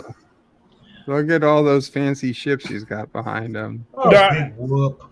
Orville, Battlestar Galactica, and I don't know what the third one is. That's the Doomsday Machine. That is the Doomsday Machine there. But actually, no, because this chair actually is slid over a little bit. It should be a little further over that way. The camera got bumped and should be bump it back.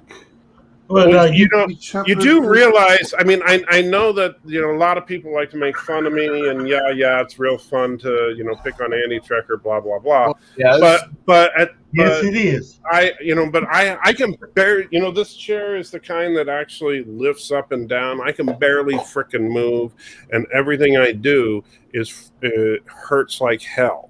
The back of your chair reminds me of the Mirror Universe Captain's chair. Great, but the thing is that on it. It's kind of cool. And so I get it. You say, oh well, just get up and move. Walking across the room is a major chore for me right now. So it's not like, oh yeah, I'll just run over there and do that real quick. I just got to point out, we have a full panel, 6 people with all cameras on. That's very rare. When was the last time we've had that in this community? What are you talking about? Remember. I don't know. 6 people, cameras on. Yeah, maybe we're just nuts today. There we go. It's always an asshole trying to ice skate uphill, isn't it? T-Berg says, Vertebrae, you are looking great today, Berg. Thank you. Well, that's a relative term. But... Well, considering the people I'm streaming with. Yeah. Anyway. All right. So, the camera, unfortunately, because when I was getting some ice, and because my little mini freezer that I had upstairs, when I put it in this room, it's behind where the camera is. And when I was getting some ice, I bumped the camera. It's a little bit off. I need to turn it back, but getting it straightened out is a major chore. So I will get it straightened out, but it's a little bit off, and it has been for a couple of days. And I apologize. Sounds like the new space is not quite the way you want it. Trying to get a new job, trying to get back into tech support. T-Berg, I got to imagine that's got to be a pretty open field right now. I mean, from what I hear, they're begging for people to go back to work and things. And I actually have another chair right here for Mrs. Andy Trekker when we do our channel together. So, Darth Maul says all this ugliness needs to stop. Cameras off. I know. Okay. Okay. Don't listen to him, Bird. Qapla, Professor Brandon Speck. Just call this the ugly stream. I know what you're talking about. Yvette said that was cute, so I'm good with that. I'll just run with it. Well, she lied. She would never. And Bobby Archaic says you definitely look surprisingly awake compared to usual, Bird of Prey. Thank you. And confirmed anti-tracker can turn off cameras, says T-Bird. Okay.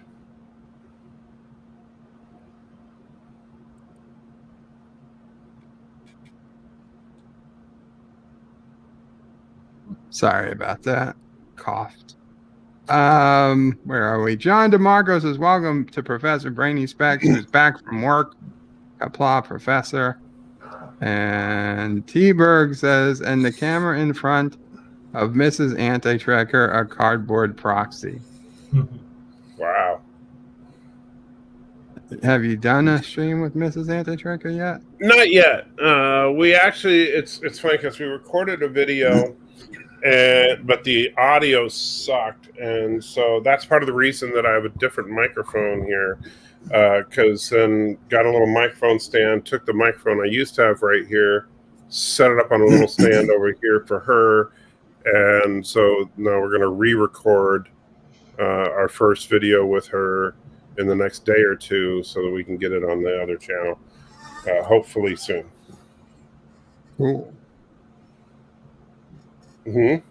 Now, is that a different channel to the? It's a brand new channel we're starting, just about us as a couple, what we've been through for the last 30 plus years, being an interracial couple in the United States from the 80s through the aughts through today, and kind of what it's been like.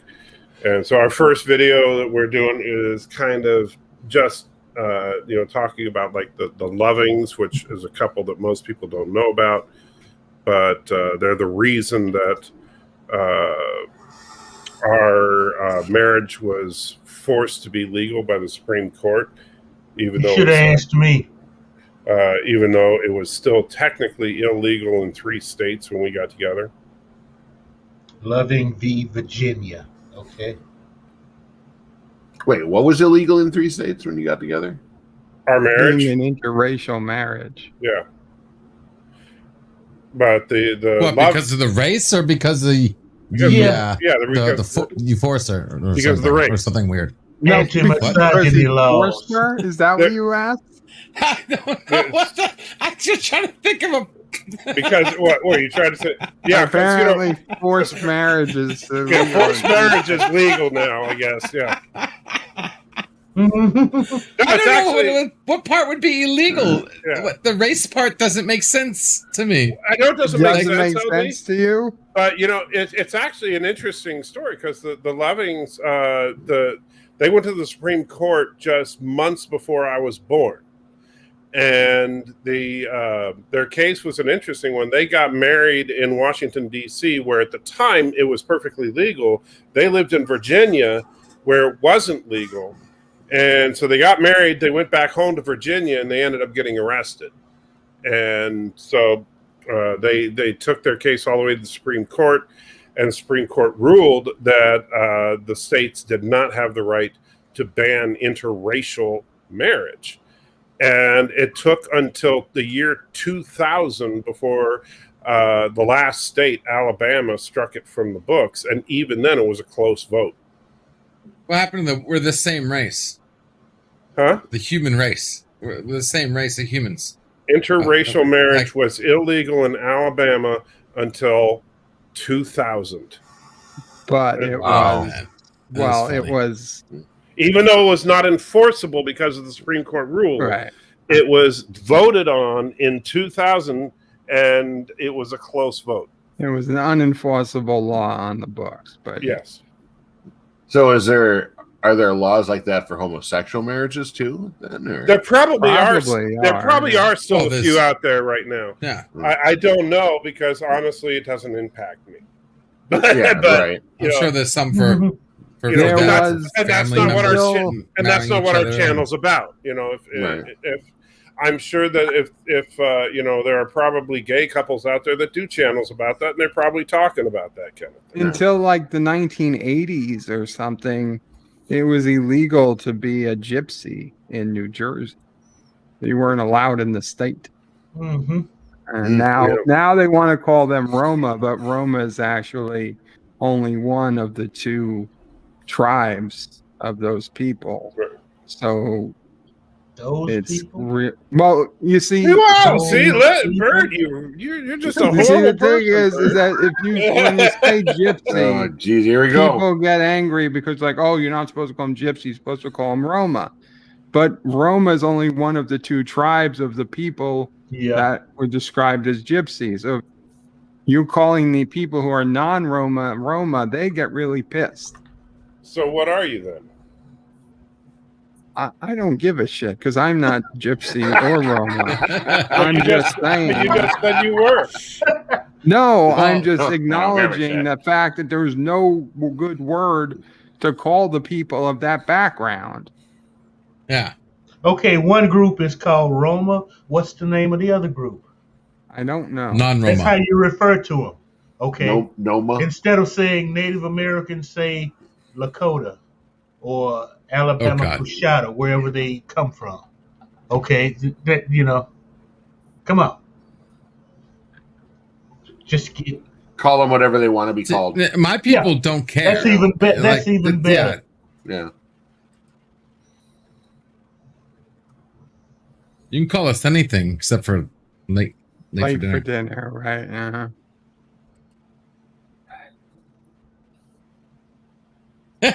Face is priceless.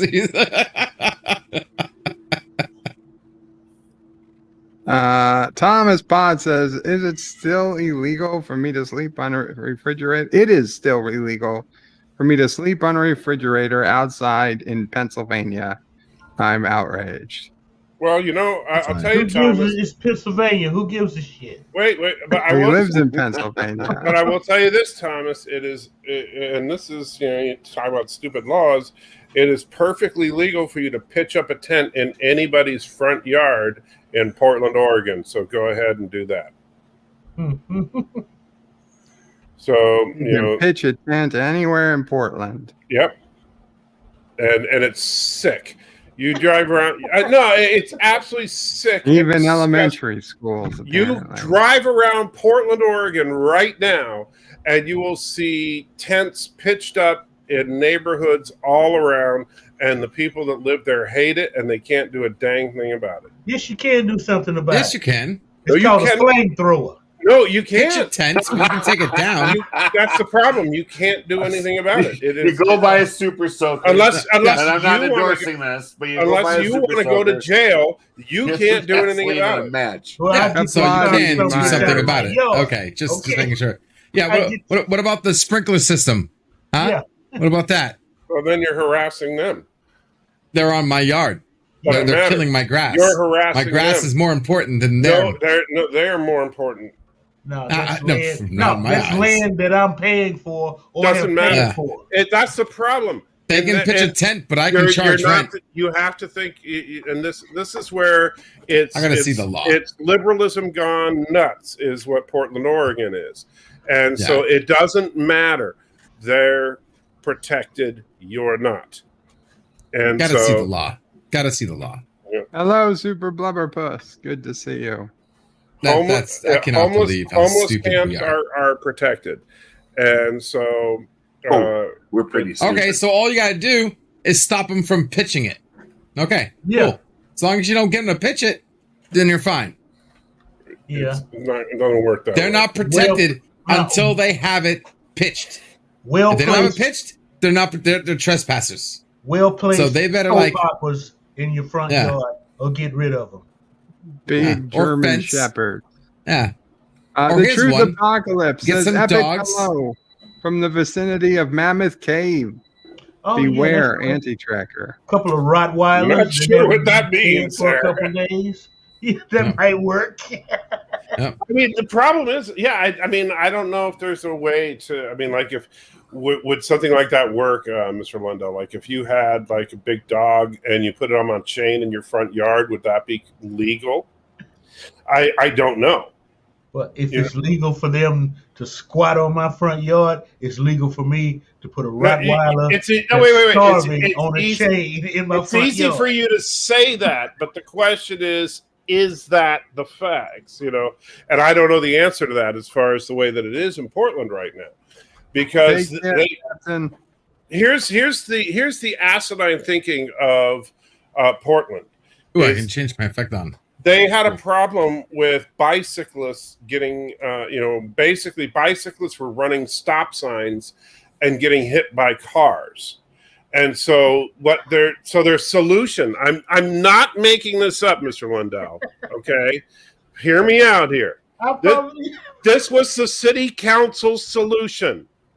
They made it legal for bikes to run stop signs so that if a car hits a bike under any circumstances, it's the driver's fault.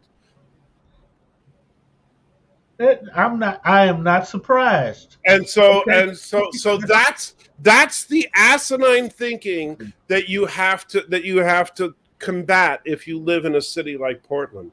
It's crazy. Now, don't get me wrong. I'm not saying that conservatives are completely sane.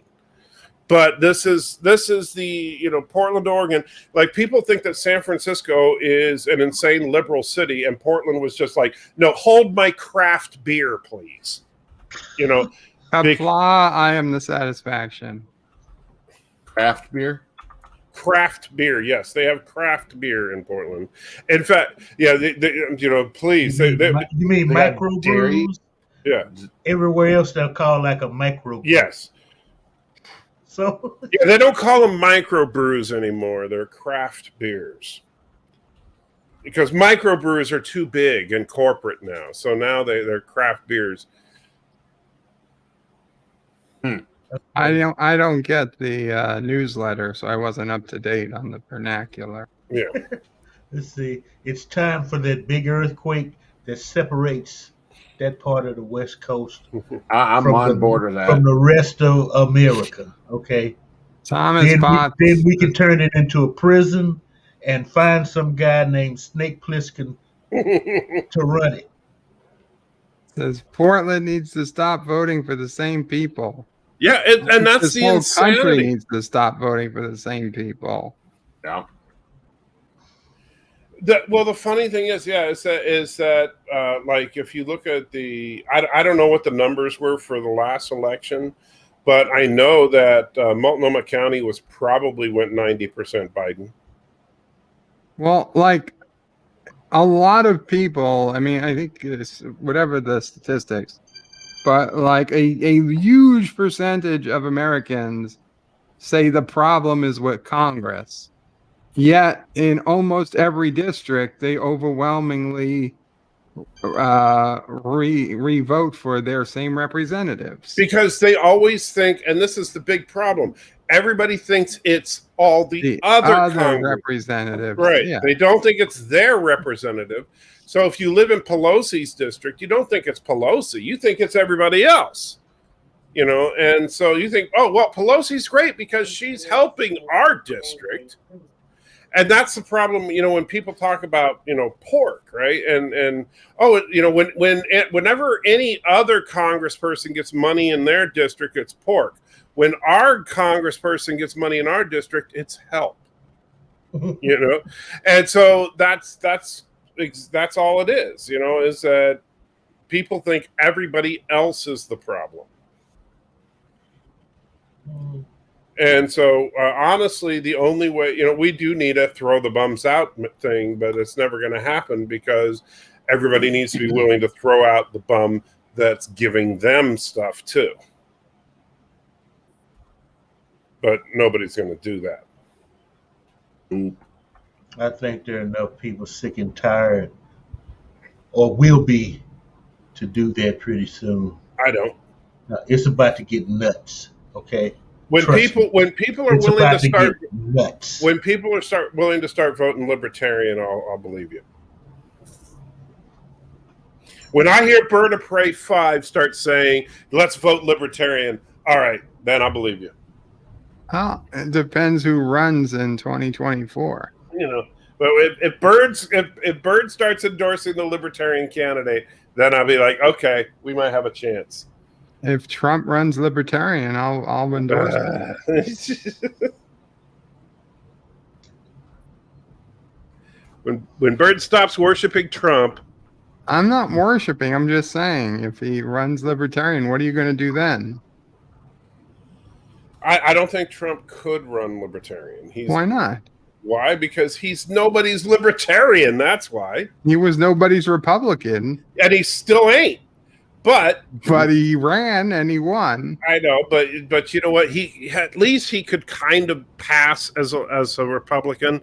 He can't pass as a libertarian. I think he'd have better chance as a libertarian than a Republican, except for the fact that he knew running for Republican, he had a chance to win the presidency, and running as a libertarian, he doesn't. I disagree. I think that libertarians are now and have always been and will forever be a joke. Well, they're a joke on a political landscape. I don't know about forever. Forever is a long time. No, let's just be honest. Okay, do you really want some guy that thinks you can just pick up and move out in the woods and build a log cabin and everything will be okay for you running shit? Think about that, okay? Think about the mindset of a libertarian. Okay? It's I don't want to go there. I just no. It depends on the person. You're assuming because look, libertarians would say okay to drugs and probably okay to some type of force, some type of indenturement. That's they can be, I mean, some addle-brained indentured servitude. Yeah, they would. If what are you even talking, dude? That's the mindset. Are you smoking crack? What are you talking about? I guess if you were to sign yourself into a would contract of indentured servitude, then it would be. You are like, I don't know what the hell you're smoking, but the libertarians are not sitting there saying, "Yeah, let's roll back to." They aren't saying it now. Put those dumbasses in charge and watch the damn planet melt. What are you even talking, dude? You are in. You know, the libertarians are basically just federal minimalists. All right, they don't. They think that. Oh, yes, that's exactly what they are. That's the whole freaking point of what they are. They think that if the federal government does not have a compelling reason to do it, they ought not do it, period. That the federal government's role is to maintain infrastructure in the military, and that's it. That's all the federal government should do. And that if it doesn't have anything to do with the Constitution. That is why they will never if gain the Constitution doesn't mandate that the federal government do it, that the federal government doesn't do it, and that relegates it to the states. That's don't what know if what a great idea. If this super laissez-faire thing would fall under libertarian or not, but I could understand the political belief that anything, two adults consent to by contract should be legal. But the problem is what you're talking about makes no freaking sense, because the only way what you're talking about would be like, okay, states, screw you guys. Here's what we're going to do from now on. And it doesn't work that way. Okay. The libertarians aren't saying that we're gonna, we're best. Guess what? We're just gonna throw out everything that we've ever done and completely change the system. They're simply saying that, look, here's what the Constitution says the federal government does, and guess what?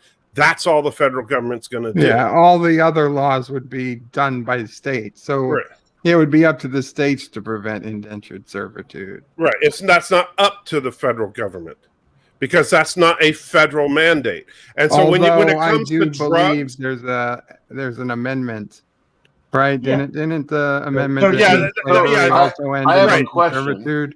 I have a question. What? Yeah, So like the under 14th. libertarian philosophy, how would you were talking about your your grandparents' anti-trucker or your about the illegal marriage part? Okay, so how would that court hearing that went to the Supreme Court, how would that have flown under a libertarian philosophy? As far as that would come under a human rights kind of issue, and so it would be that would be a base level human rights issue. And I think that marriage is a state concern, though. But without the federal government, not necessarily, because federal Supreme Court. No, because I think that I honestly think that would be one that the Supreme Court would have to address. Because marriage is something that, like, every state would have to recognize. If you are married in California and you travel to New York, New York has to be able to recognize that marriage. The marriage is actually recognized by the federal government, Social Security, and all that. So it does actually affect the federal government. But and so interracial marriage has to be recognized by the federal government because of Social Security. But here's the issue I'm having. You're saying that the libertarians, their core philosophy is that the federal government should only be regulating the military, and that's it. That means that kind of washes the federal Supreme Court out, doesn't it? No. Not that there is no federal Supreme Court. No, the Supreme Court is part of the Constitution. Right. That's part of the. Yeah. Right. So if I'm saying that it's that what's in the Constitution exists. I'm not saying we wipe out the Constitution. As far as from a libertarian philosophy, we're getting rid of. But anti-trigger, there's nothing in the Constitution that says the federal government has domain over marriage. Right. It would be a states' right issue. It probably. Well, that would be an interesting one to come up. And then we'd probably be going back to each state having their own. No, but you see, what would it come back to? For example, polygamism. I think that it would probably come back to an equal protection clause issue, because I do think it would fall, and that's what the Loving case fell under. I would venture to say that if we were really following the Constitution and we were limiting the federal government to only that which was, federally, constitutionally required, we probably would have passed the Equal Rights Amendment. And I think that would have been part of it. According to my manager, has been studying. There would be no need to, because each state would address it. If Abraham Lincoln hadn't been assassinated, we would have seen equal rights a lot sooner. From what I understand, he was putting bills on the table to try and forward that until he got shot. Not every state was going to be okay with equal rights. I mean, not every state was going to okay interracial marriage, for decades and decades, as we saw. Hold on just a second. So all persons born or naturalized in the United States and subject to the jurisdiction thereof are citizens of the United States and a state within they reside. No state shall make or enforce any law which shall abridge the privileges or immunities of citizens in the United States, nor shall any state deprive any persons of life, liberty, or property without due process of law, nor deny to any persons within its jurisdiction the equal protection of laws.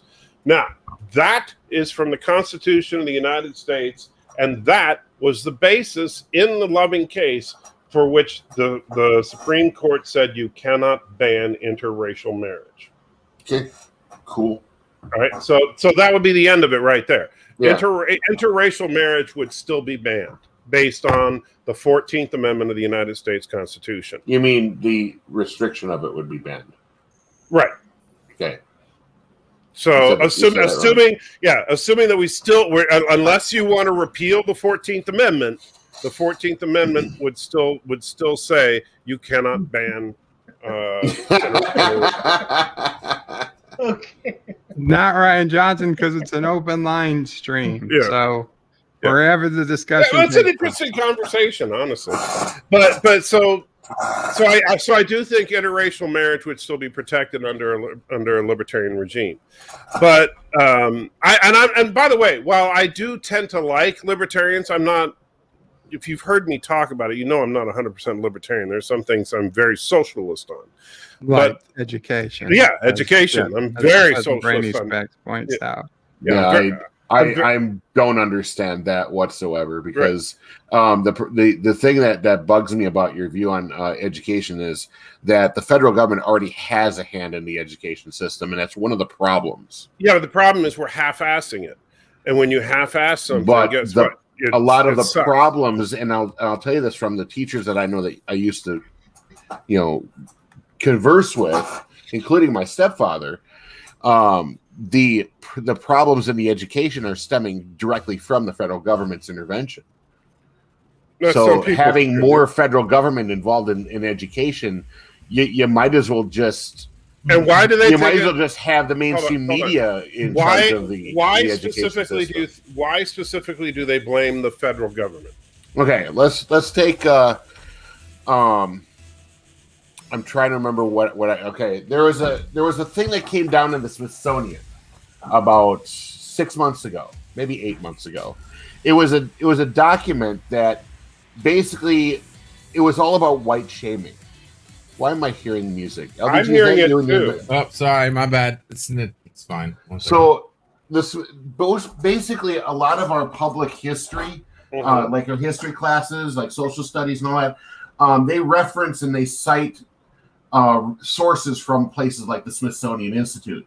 So if this poster that came up about white shaming, I'm calling it white shaming because basically what the whole thing was about is that white people are bad because of this. Hold on. Let me finish my thought. Wait, because you already let him finish. Wait, Mr. Let him finish. Mr. Lundell. Please, let him finish. Mr. Lundell, shut up for a minute because I'm not talking to you. No, let him finish. I need to make a point to Tim, so shut up for a minute. Tim, you already, because you said in your thing, well, wait a minute, it's basically white shaming, but you're not saying what it's saying. You're saying it's white shaming because it's doing something without. So I want to know what it says. Don't tell me it's white shaming. Right. Tell me what it says. I'll bring up the frickin' document. Give me a few moments here.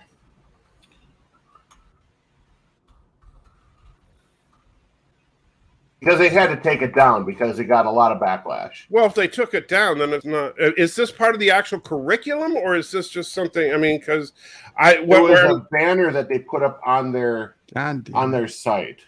It was covered under Tim Pool. Tim Pool had a big article about it. So this isn't part of the curriculum. I used to love Tim Pool, but I know this was a while ago. Further and further. I don't watch him much anymore. Then this doesn't sound like it's part of the actual curriculum. This is something that's on a website. I'm not talking about a curriculum. Curriculums vary. That's part of the problem. The point I'm trying to make, though, is they're pushing an idealism. And when they push an idealism, then it filters into our education system, too. Mm-hmm. Okay? So, I mean, this was just an example. I'm not saying that they're doing this. But when you've got national-run organizations like the Smithsonian pushing a ideological narrative, then that's going to be pushed into our school systems, including our public school systems. And if you're going to turn the federal government into that, which funds these organizations, then you're putting a dangerous precedent on our education system. Right. I believe the education system should still be run by the states themselves because they're still a lateral control state by state. So you think the states aren't inserting politics into the schools? Oh, I'm sure they are too, but at least there's a little bit more control over it. Yeah. Well, here's the problem. Okay, so this is where the there biggest. Really is no wait. No, there absolutely is, and that's the problem. The biggest bullshit argument that we've ever heard in schools is the argument for local control, because the argument for local control is the argument for let's keep the status quo. The problem is that with local control, what you're doing is you're keeping the rich kids rich and the poor kids poor. You're arguing that rich kids should get a better education than poor kids, and that's what we get. because with local control, it means that local tax dollars fund local schools, which means that kids in rich areas get great schools, kids in poor areas get shit schools. And that's what we're getting right now. And that's why kids that are in destitute areas get really bad education. So how would the federal government fix it? No, they get really bad education because the money, most of it comes from those government agencies. The most of the money comes. That's where it comes. That's where it goes. Most of the school funding comes from property taxes, which is funded locally. Which means that if you have an area where, let's say, the average home is worth $50,000 versus an area where the average home is worth $5 million, guess what? The schools are funded just a little bit differently. He is right about this, though. The federal government does fund about 20% of a single school's fund. It is a huge. It is not a big. It is. Trust me. It is a. I went to in the Portland Public Schools. I went into the school board meeting because they were trying to shut down my son's school and merge it into another school. I showed up to the meeting with their budget printed out in front of me and read them their own budget to prove to them that what they were doing was a complete lie. All right, yeah, so we had that issue in La Crosse. We lost a couple elementary schools on some of our. Our area consists of like. I think about 5 or 6 different townships, and one of them is called French Island, and they had several elementary schools out there. Now they're gone. I don't. Yeah. So I in New York City. Okay, the amount spent per pupil is pretty much equal across the city, but obviously their neighborhoods in New York City vary greatly from very well-to-do neighborhoods to very poor neighborhoods. Okay, the amount of money being spent per pupil is not what determines whether the school is good or not.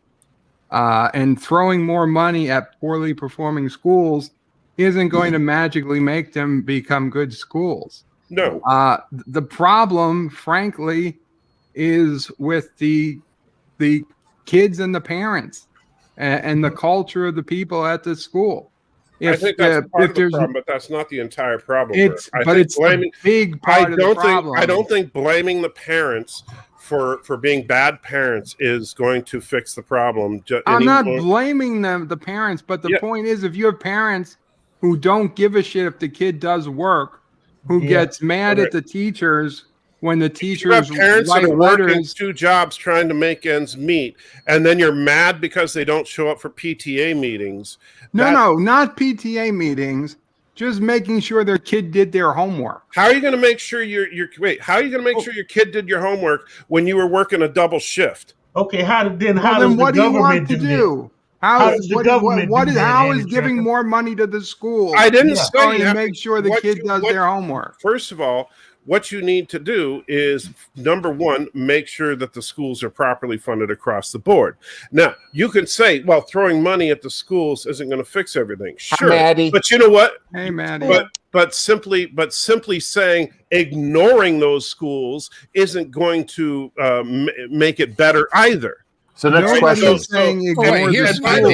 How about you do all your work at school and you have no homework because you shouldn't be doing homework. Right. So you should be doing school in school. Not being lazy and giving them work to do at home that they're never going to do. How do you stop people from making sure they do their homework? You don't give them homework. You make sure they do their work in class. Actually, you're by not the way, going to learn a lot. If you're working. You know what, Bird? LDG is 100% right. How much homework do you take home from your job every day? Huh? Okay, you can't learn school Are you like right, a LD? job. Compose. Did you compose. understand? You just said LDG is 100% right, and that didn't set off any alarms in your head? No, because he is freaking right.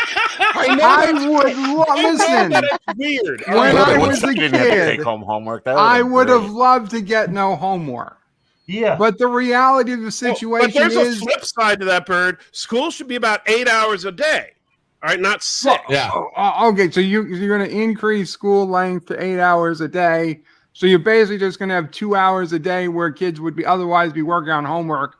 except it'll be in school. Yes. So Yes. So you fine. Okay. Well, that's something Extra you hours want for to the increase. parents. You're they basically get their just work making done. it into. I was at school 8 hours a day. You're And for the record, into a daycare place. What school is 6 hours? Well, it is a daycare. That's the whole reason we don't have homeschooling in the first place. But We anyway, do have the kids who are going to do the extra have work, they're going to do the extra work. We're only talking about the kids who don't give a shit, just like 70% of them. You want to hear my problem with the school? They're not going to budget? do their homework.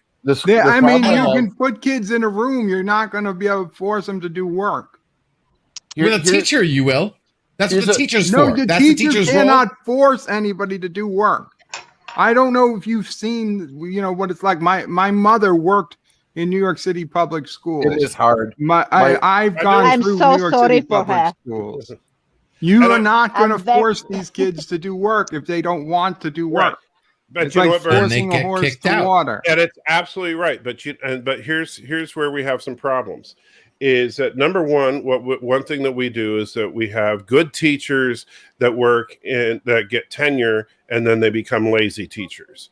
And this is something that happens all over the place in the school system. First thing and I've said this a million times before, you break the teachers union, you shatter it, you destroy it, because tenure goes away 100%. If a teacher is not willing to do their job, then they are fired. If they no one would love breaking the teachers union more than me.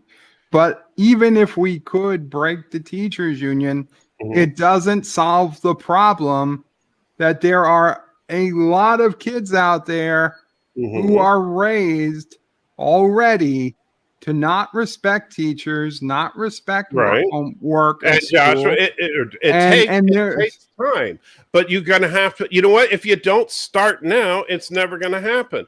Just saying it's not going to fix it by doing this and this and this, right? But you got to start doing stuff, or it's never going to get fixed.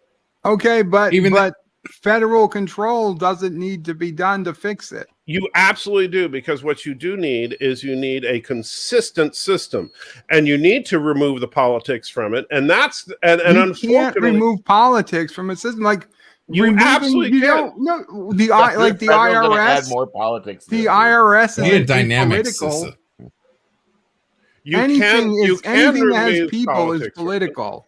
You cannot remove politics from education because there's people involved. Unless there's you're only replacing one thing. All the teachers with computers.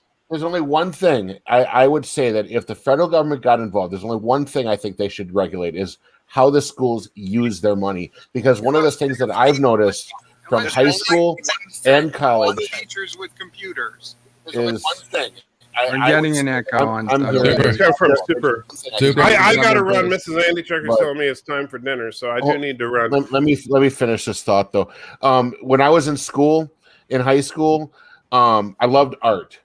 Big art. I was big into art. Hey, dude, whatever you do with art is your business, man. Drawing, sculpting, whatever. But the budget for the art room in our school was 12 cents a person. That doesn't even buy a freaking pencil. I mean, that literally was his art budget.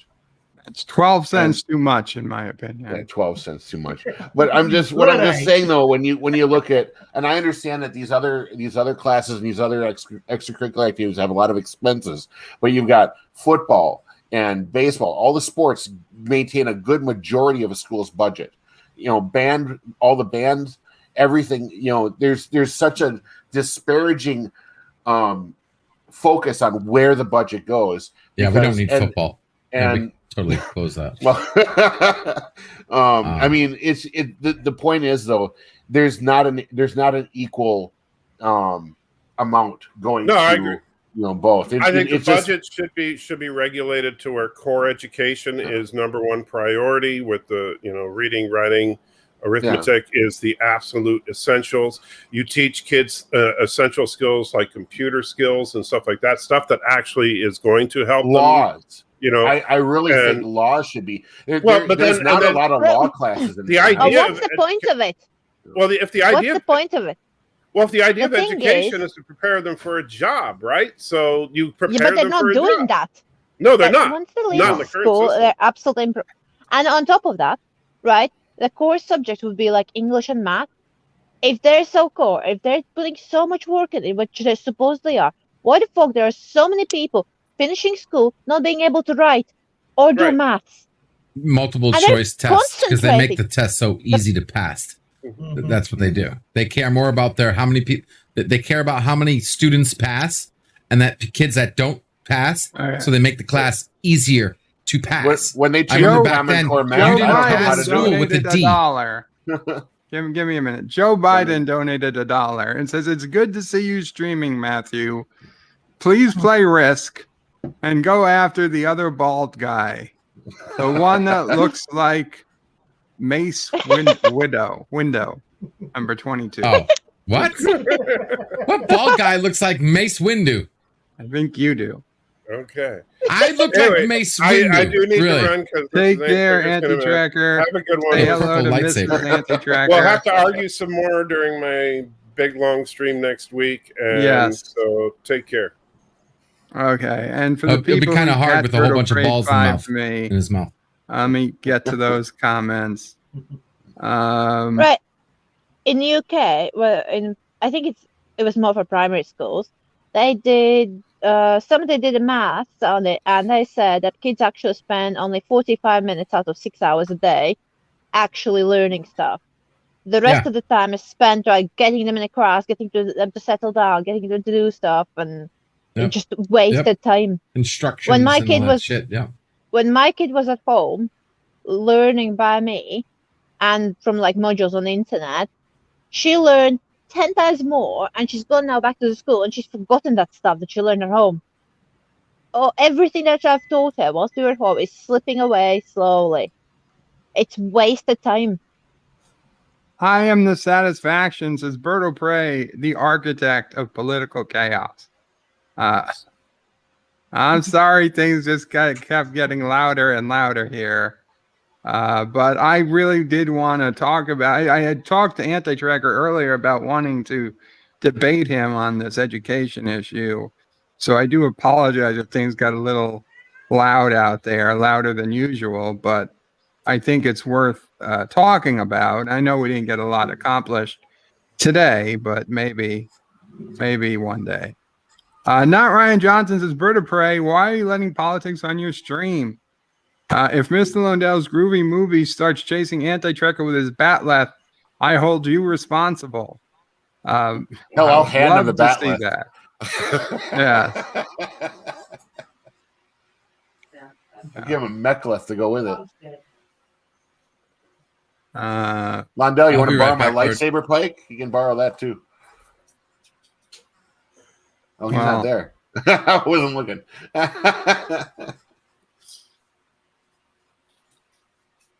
Jason Price is saying exactly to Bobby in civics classes. Yeah, we used to have civics classes, right? We used to have Citizen of the Month. I don't remember. I had one law class, and it was business law, and I think I had it in my sophomore year.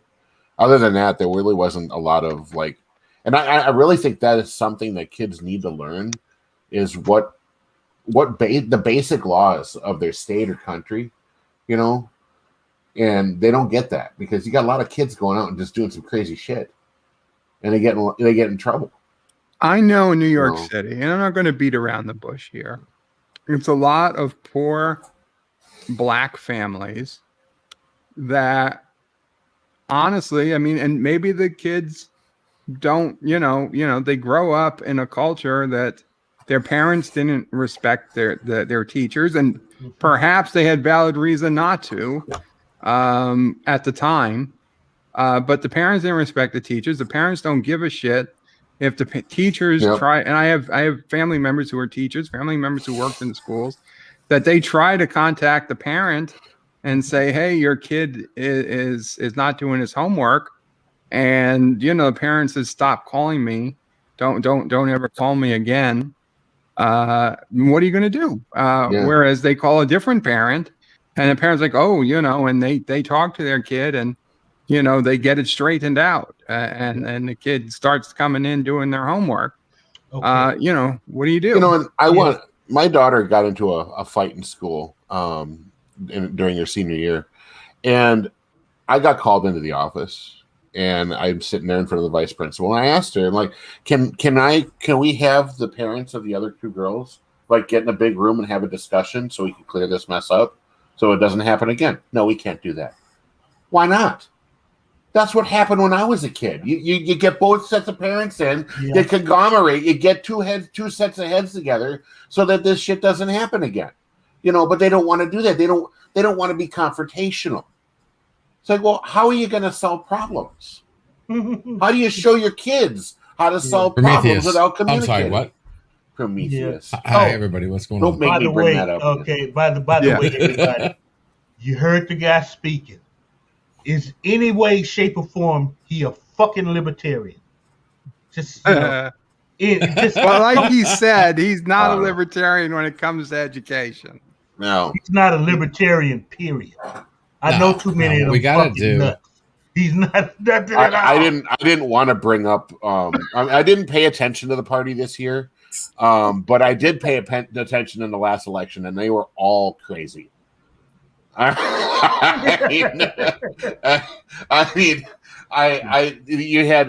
had one wanted to forgive the college debt.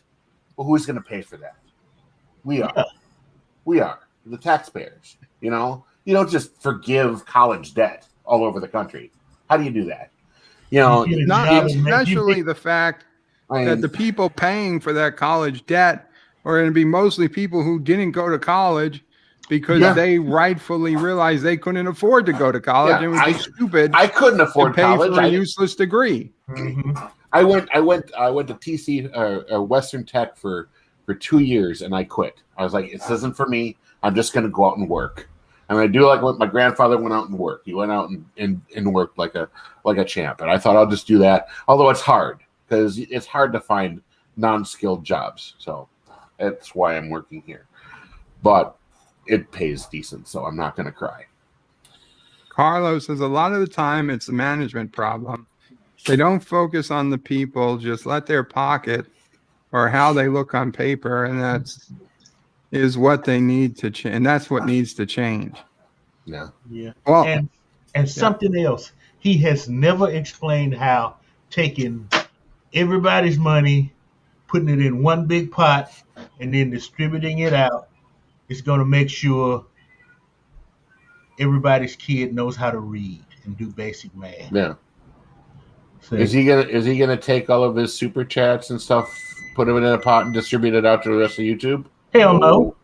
No. See, that's why. That's why I am so I'm so with the competition model. Let there be vouchers, homeschooling and different things. Yeah, I've been seeing a lot. You know, when I think it was like 11 years ago, I was working a different job. There was this gal I worked with. She told me that her kids or her grandkids were getting homeschooled, and I was like, and at the time I'm like, homeschool? How do your kids interact with other kids? How they learn to socialize? You know, that was the thing I was worried about, and now I realize, I think about everything that's happened nowadays, especially with my daughter. I almost wonder if a homeschooling option would have been better, but then again, I don't know. I wouldn't have been able to do it, and I would have been left her with her mom. And no offense to, well, actually, all the offense to her mother. My ex-wife is not the greatest person. That I would not want her directly in charge of my daughter's education. I would say. The homeschooling. That's the biggest lie. Socializing is the biggest lie about homeschooling. That everybody's saying, oh, they're not going to get to socialize. No kid ever gets to socialize in your mainstream school. Yeah. All they get I don't think done that's is true. herd around. No. Unless it's changed. They have take a look at the lunchroom. bullying going on, and because schools want to keep their stats, as to say we don't have any bullying in our schools, they lie. They don't deal with the issue. They pretend it doesn't happen. They say the kids are lying. There's no bullying. And you then cannot there's get an active anything. shooter.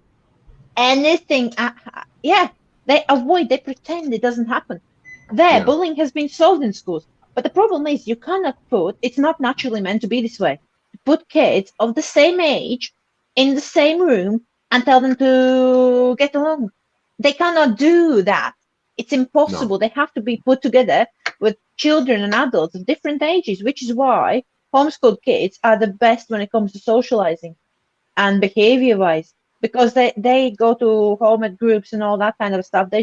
They spend a lot of time socializing and getting to know other people, to talk with them, to communicate with them efficiently and without, breaking into fights. The other Because they problem, can get examples from older kids and they can look at younger kids, oh, don't do this. You don't get that in normal mainstream school, ever.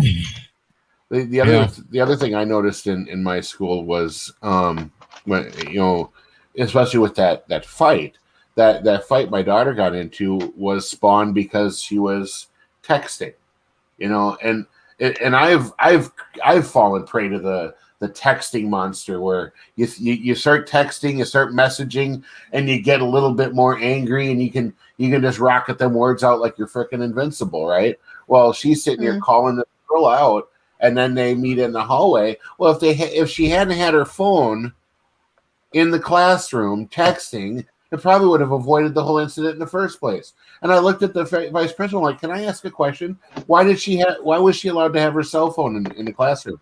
Why was the other girl allowed to have their cell phone in the classroom? When I went to this school, you couldn't have anything. You couldn't have a Walkman, a radio, a headphone without a Walkman. You couldn't have anything. We weren't even allowed to bring our own calculators. We had to use the school calculators. So why are they allowed to have stuff now? And she looks at me like, well, we can't really control it. I'm like, you controlled it before. Yeah. When I was in school, you had complete control over it. I mean, I remember my friend and I were out on a Saturday because I lived across the street from the high school. So we would go have water gun fights outside. Well, we ran out of water in our guns, so we went in quick to fill them up. And the principal walked by and confiscated them all on a weekend. And we're like, we're just filling them up. We're going to go back outside. He's like, I don't care. You're not allowed in the building. So we had to pick him up on Monday. That sounds like an asshole principal. Yeah, he was an asshole principal. But, I was like, okay, thanks a lot, Dick. Carlos says, Bird of Prey, shouldn't a community support each other? Everyone paying a little tax for the better of the community. Well, yes, Carlo, I agree. But we keep paying a little tax, a little tax, a little tax. And before you know it, you're paying away more than half of your income in tax because everybody wants a little bit for the arts, a little bit for music, a little bit for science, a little bit for roads, a little bit for telephones to farmers, a little bit for, help the homeless, a little bit for this, a little bit for all these wonderful things. I mean, who's going to say they're against mental health? Who's going to say they're against food for the poor? Nobody's against it, but there are just so many things that it builds up. There's, you just keep piling it on. Every year you find 12 new causes and none of the causes you ever have ever go away. Who said that, Bird? Who said that? I'm saying it. No. What you're responding to? Carlo Albanese. Carlo Albanese. All right, so I think Carlo wasn't talking about the cost that everybody gets a little bit. I think he was meaning everybody just pay a little bit, period, and then you take that much little bit and you cover the bases. Not a little bit more, a little bit more, a little bit more, just a little bit. That's it. You pay a little bit. That's what I'm saying. And that little bit is used for whatever you need to use it for. But and if it can't cover the cost, but it's then not you enough. need to. Well, that's what I'm talking about. If it's not enough, what do you do when it's not enough? There's an answer to that question. You ration. You alternate. There are things you do if you don't have enough. And I think his comment was just the fact that he means we should only pay a little bit, period, and then work with it. I don't know if that was his comment or not. He's free to. I'm just throwing it out there because Yeah, because Right, I agree. mean, Everybody should pay a little bit. What's the little but bit? That doesn't 10%? matter. That's the job to figure it out. That's the job to figure it out. No, but it doesn't work that way because you give the money to the government, and it will never matter. It doesn't matter how much money or how little money you give, as long as it's run by a government, it will be spent inefficiently. Yeah. Well, all of it that's is going to go why on I agree admin with that costs, too. And that's and at the end of I it, agree with that. art classes are going to have 12 people per student. It's so they have ridiculous bureaucracy that is not needed. But why do they have it? Because they can. Because what else are you going to do about it? Combined schools and prisons, absolutely, would save a ton of money.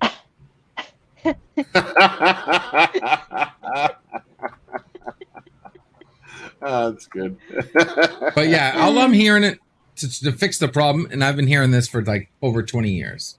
Everyone's talking about reconfiguring More money. everything, right? All they're saying is maybe we should try this configuration. Maybe we should try this. Everyone's trying to change the combination of the pieces we have instead of creating new pieces, giving us new tools and more to play with than reorganizing what we have to play with already. Here it comes. Yeah, I know it is coming. Here it comes. So, Here it It comes. comes down to man. Keyword, people. Here it comes. All right. I'm ready. You know, for it. and what if someone came up with an Prepared. idea that allowed more to happen, teachers to have power? I mean, a lot of the problem with school is the fact that we have to pay for school. Technically, if you think about it, homeschooling costs millions of dollars cheaper than actually running physical schools. A lot of the waste is because we have to keep up these so-called physical schools. Look how much money we would save if there was no physical schools. Not I'm saying not at all, but like public schools. And everybody was home taught, and teachers had the technology to reach out to students at home and have classes and not have to keep up the what do you call it? What do you call a school? The grounds or whatever, that the faculty or whatever facility. We wouldn't have problems with teachers because teachers could teach 5 times as many kids in a digital online classroom than they could trying to cram kids. The problem with that is since the coup, there are people that have been doing that. School districts, that have been doing that, and parents are saying this is bullshit on ice. Okay. Well, that's only because the system's new and they haven't worked out the bugs yet. Because we should have been doing this like for the past 10 years. And any new system is going to have bugs. It's going to have to work out. It's going to have to figure out, you know what I mean? Because of the new system. I get that. That's no problem. Anytime something new has come out, there's always been, how to fine tune it, figure it out, prioritize it, get it working efficiently. That's obvious. And there's always been resistance. Anything new, controversial comes out, there's always resistance. Yeah, but the potential that it has can revolutionize schooling for our children. Revolutionize. Nothing bad would ever come if we actually had an effective homeschooling system and got rid of the public schools. Because I would say 60% of the problems that I had in school was because of the public school itself. The bullying, the not wanting to do classwork, the wasting time. A lot of parents depend on the schooling so that both parents can work. Yeah. It's glorified childcare. Well, they say that only because they don't trust their kids at the house, Bert. You can't leave a third grader alone all day at their house. Mm-hmm. Like I was again, they won't be totally alone. 10. You can't leave a third grader with a computer. And by the way, a third grader, I agree with the third grader. And maybe there needs to be like elementary level public facilities. But the second you're like 15, 14, sorry, you can look out for yourself. I could look out for myself when I was 11. Okay? I had a job when I was 11. I worked 40 hours a week more during summer when I was 11. Doing what? So what? My father owned convenience stores. Oh, okay. And I ran the convenience. I did everything but the paperwork. Don't judge, Londell. Don't judge. I'm getting a phone call. I have to bow out. 1 second. Sorry. I was not judging, Tim. I know. I was asking a they didn't fucking pick up. question. But yeah. I was just fucking with you. So I mean, I get it. Like a 5-year-old, a 6-year-old, a 7-year-old. Okay, I get it. But like, I would say as low as maybe 13. That's it. No more public school. That's when education. That's when you start learning all the good stuff, right? Because the first 5 years of school. I mean, you don't learn like algebra until 9th grade, right? 8th grade. Okay. Yeah, I was able to stay home by myself at 8th grade. And with technology now, the same technology you would use to home those schools to be able to have a classroom at your house, you can have to connect with your family. So your parents are always checking in on you. Okay, Kill two birds with one stone. So you're not technically alone. Your parents will always be able to look and say, "Oh, all right, checking on my." Get your 5-minute break, check on your kid, make sure everything is okay. You know what I mean? And what about people who live in trailers and shitty apartments? Yeah, and have crappy internet. Who's going to pay for little Johnny's computer and internet? They can go to public school. What happens when they the can find ways computer to gets get to the stolen? technology? A library Every setting. night because their older brothers, sells it for drug money. You can come up with negative things all day long, but you know Oh, what? I'm asking Negative you. things already exist with the system now. Right. For example, poor kids can go to places like libraries, use their computers, just basically upgrade that system. They go in a library kind of setting. Good call. Thank you. Just But even adjusted for kids. Even if it doesn't cover 100% bird, I'm sure you can get damn close, like 60, 75%. Even that would help. Okay, so maybe you have to have exceptions for the poorest, the lowest bar. So now the poor people have to go into school. But that's still not the. That still doesn't add up. That's off anti-tracker. Mm-hmm. Oh, then you should love it then. No, because now you got two educational systems. One for the poor people and one for the decently off.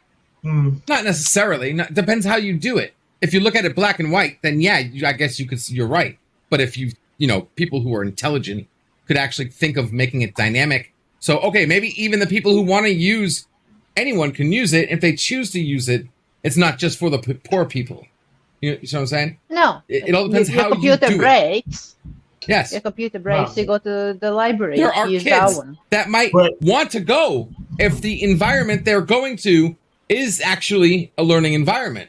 Let me get this straight. On top Not of every that, single kid doesn't want to do homework. Okay? There's quite a few that actually that go to school to learn, that actually do their homework, that actually think taking tests are fun because they're getting smart and they're learning about they're learning about stuff. Okay? So on top of that, they could if the environment in one, for example, library place is bad, they can go to a different one. So they would actually have the choice.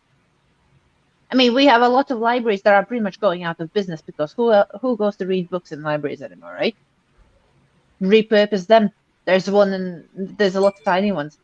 In one area, it's shitty. You just walk 10 minutes farther down to the next one. As a bit better students there, people that are nicer, you go there. And think about all the good teachers right now. The system we have in right now hurts good teachers. Hurts them. Doesn't help them. It does. It hurts They them. all end up working in private schools. The moment they've got enough recognition behind their belt, they'll move on to private open, schools. Dynamic system. It'll allow good teachers to actually be effective, to actually put in what they're good at and get a bonus, get a plus of education. instead of now where we're choking them to death, and we got great teachers that are performing just as good as shitty teachers because of the system itself. And I've seen it with my own eyes. I know that for a fact. My stepdad had to work, I think, an extra 3 or 4 years. He wanted to retire at 65, but he had to extend his tenure because his any tracker was talking about unions before, and I'm not sure if it was because of the union or because his benefits disappeared or they weren't as good, but they literally just they took away from him, and he had to stay in longer. He just couldn't he couldn't retire when he wanted to. So it's tough. Teachers get it right up the ass. They really do. Yeah, they do. They do. They absolutely do. You know, and it would be amazing if we had, you know, okay, sorry, that's going to lead to Prometheus. Never mind. All right. You know what? I mean, I can't say it enough, man. I really can't. We're not using technology. We're not using the internet, and Bird can agree with this. We're using it in the fraction of what we should be using it right now. And the worst part of it, the fraction we are using isn't under our control. It's under corporation control. So even that fraction is being completely corrupted. You'd be surprised what the internet should be doing for us right now. I mean, think about it. The only thing I can literally say is the fact that you have the ability that we didn't have 20 years ago. You can ask the internet any question and get a pretty damn close answer to any question you have. And it should only get better. We didn't have that back. Okay, when I was in college, we didn't have YouTube. I had to read books this big to get an answer if I had a question. I couldn't just go to my phone and say, Alexa, you know, what is the 9th digit of pi? You know what I mean? Or whatever question, whatever it is. And easily get the answer. Back then, it took me an hour to find the answer in some 500-page book with Bible script with a 3.5 floppy that if it got formatted or corrupted, I'd have to start my whole class all over again. What? You said it on a speaker, it's done, right? Oh, God. Old magnetic media. Gotta love that shit. And then, you know, then you get these little people who actually make some great changes, like the kid who invented Napster. And then you got corporations that push them down. You know what I mean? Cinnamon Bunny has the best ideas regarding homeschooling. 5G will be in their brains. Before that, chocolates and bowl cereal. I'm just cracking up.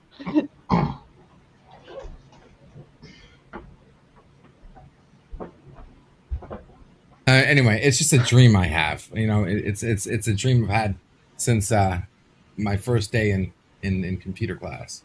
It's just unbelievable what we should be having right now, and we don't. And then the few things we have, like the guy who made Parler, just virtue signaled freedom of speech and did things completely upside down. And look what happened to him.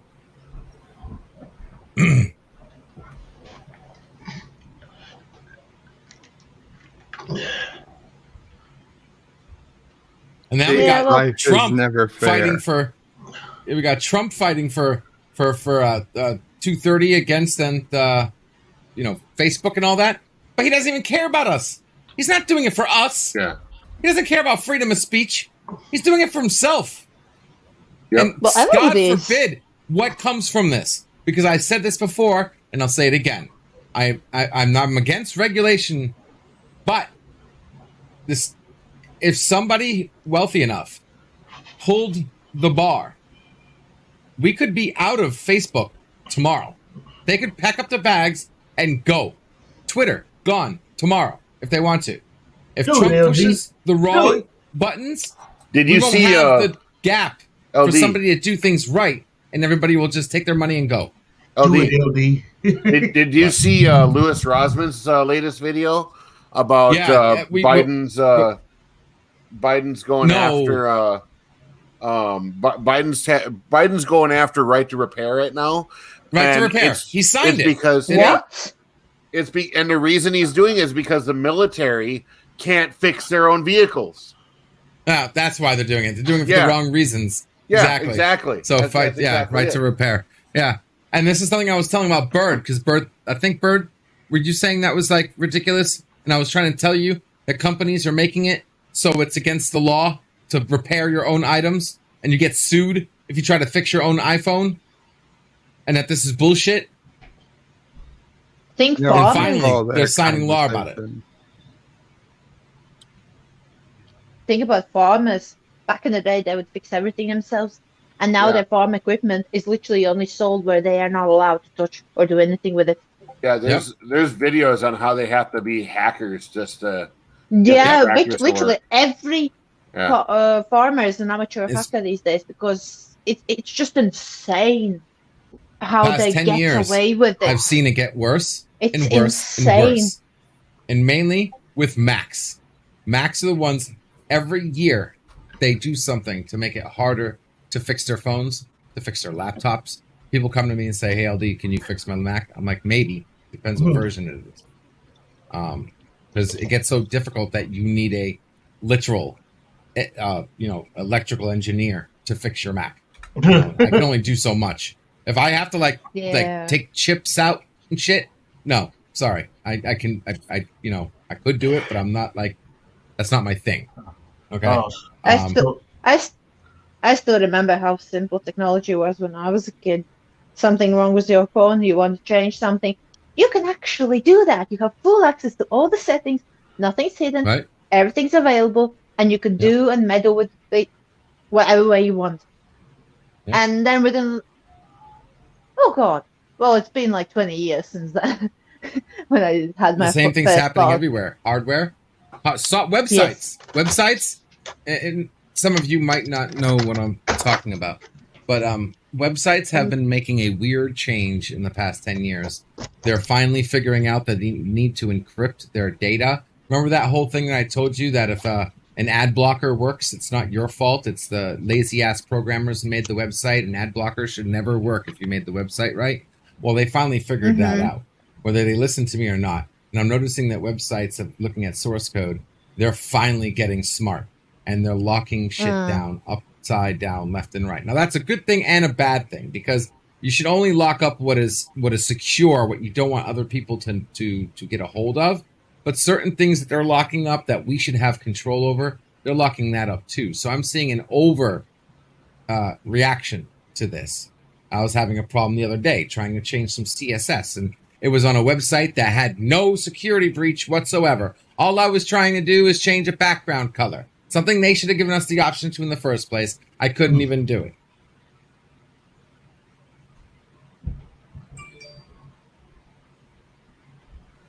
Anywho, sorry, Blooming Group. It's game over, man. Game over. I think this has been a interesting discussion, but I think it's time to wind down. But we'll give everybody a chance to say something before we go. Maddie, why don't you start?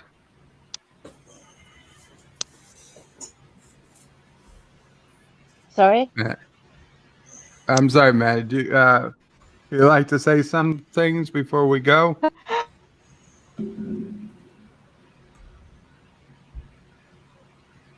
Anything to promote, hun? You got anything going on? Well, promote or just finish up on this topic. A couple, some final words, anything? Yes, I am cutting out because my internet's crap and I'm outside smoking, but it was lovely to see you all. Her final word. I think what she's trying to say is, if you want to continue this conversation with her, she can be found in the backstage after this show. I'm in backstage, yes. This is the first time I've been live in like a half a year. Carlos has praised the soup with Jedi Bill. Enjoy a good brew, Captain Track. And as always, hail Caroga. Thank you, Carlo. Maddie, you're free to try again, but yes, well, you'll be able to find you in LDG's backstage. Yes, come find me. All right. And LDG, I'm sure you'll put in the link. Absolutely. Before you finish. Tim. Hail Caroga. Hail Bird Prey Caroga. 5. Qapla. Qapla. Thank you for letting me on the channel again. You are always welcome. And debate anti-trucker. It's always fun to do. Down with Kurdistan. Absolutely. Positive Candor, are you here? Yeah, I'm here. Hey. Hey. Anything you want to say? Happy birthday, Patrick Stewart. Happy birthday, Harrison Ford. And Indeed. And happy day late birthday to Bill Cosby.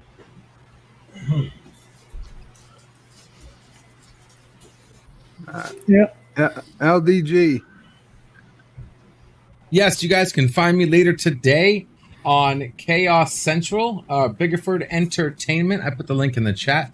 We'll be doing the, number 62 Chaos list, where we take 3 main topics and toss it back and forth on current pop culture events. So you can check us out over there. We have lots of fun. Link is in the chat. And until then, that's 9 p.m. Eastern Standard Time. Until then, check us out backstage, where the party continues. Here is the link for that. Backstage is always open. Offline community chat room for you guys. Hope to see you there. Very cool. Jedi Bill. Oh, yes. I'm running the Buckets of Blood Theater tonight. Tonight we're playing the Haunted World of El Super Bisto. 10 p.m. Pacific. Haunted World of El Super Bisto? Super Bistro, yeah. Bistro. Oh, okay. Well, I guess we know what's going to be for dinner. Oh, is it? Oh, Bisto. I was saying it wrong? Okay. Yeah, you're saying it wrong. Check out my thumbnail. Guess who's coming to dinner? Sounds good, Jedi Bill. If you want to put the link in, I don't know if you did, please feel free and check it out. Mr. Londell's Groovy Movies. Well, first, okay, let me respond to something Catman, a.k.a. D.D. Myers, said a while back. He would love to see me and A.T. go at it. No. It's not a good thing. that would not be a pretty sight. Okay. He pissed me off, I'd have to shoot him. But lighter note, okay. My channel, okay. You like the old cheat? Well, I know D.D. Myers. I know you've been around there, so you know about my cheesy movies. You know, got quite a few of them there. So check out my Friday Triple Feature if you can. So that'll be fun. Other than that, oh no. Faces on stun, you know, beam them up, Scotty, you know. The hell? Faces on stun. Not killing anymore? You okay, Jedi Bill? No, my computer's all stupid and I can't link it because it's. Can you put it in the private chat? Can you put it in the backstage chat? Will that work? If I don't have it. If it's your show, I can pull it up. See if I can find it. I can pull it up. I can't do it because Chrome is acting stupid on me. Okay, hold on. Oh, okay. Opera works better with this than Chrome does. I got it, Bird. You got it? Okay, thank you. I got it, Bird. I got you, Bill. No worries, bud. You. There you go, bud. Buckets of blood. which I love that name. Sweet. Awesome. Okay. Thank you. So that was it, Mr. Lundell? Yeah. Very cool. Thank you guys all so much for coming over. I know we had a little loud of a discussion today, but I think it was overall a good one. Oh, those are the fun ones. Yeah. Other days we'll do more Star Trek related stuff, but today it just took us where it did.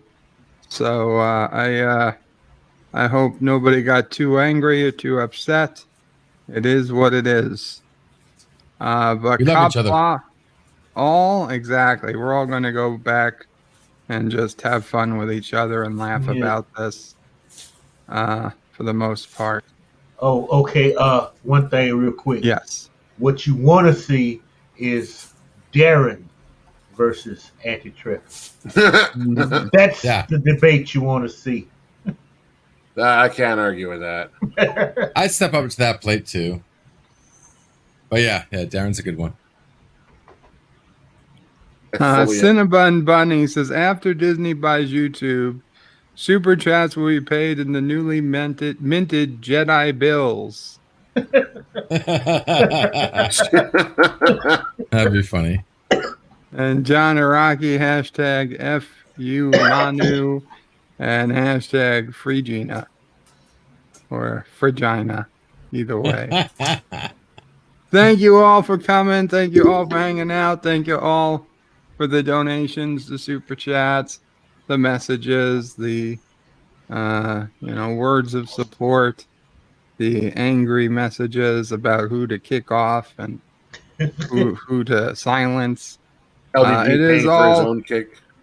It is all No, appreciated. I didn't. That was not me. I swear to God, that was not me. Guilty dog barks. Head over to LDG's backstage and take care all. Bird and panel out. But wait, there's more. The video might be over, but there's more fun to be had. First, please make sure you're subscribed to the channel and have clicked that bell icon to get notifications of new videos in your YouTube feed.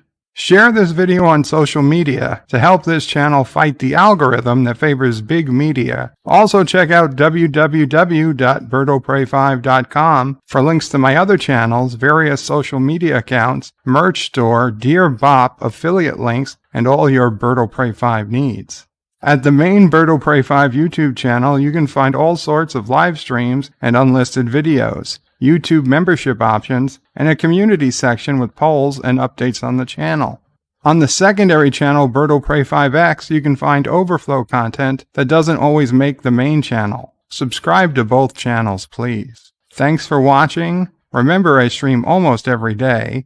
This is Birdo Prey 5 saying goodbye, world. Until next time. P.S. Hail Sassy, hail Charlie, and of course, hail Caroga.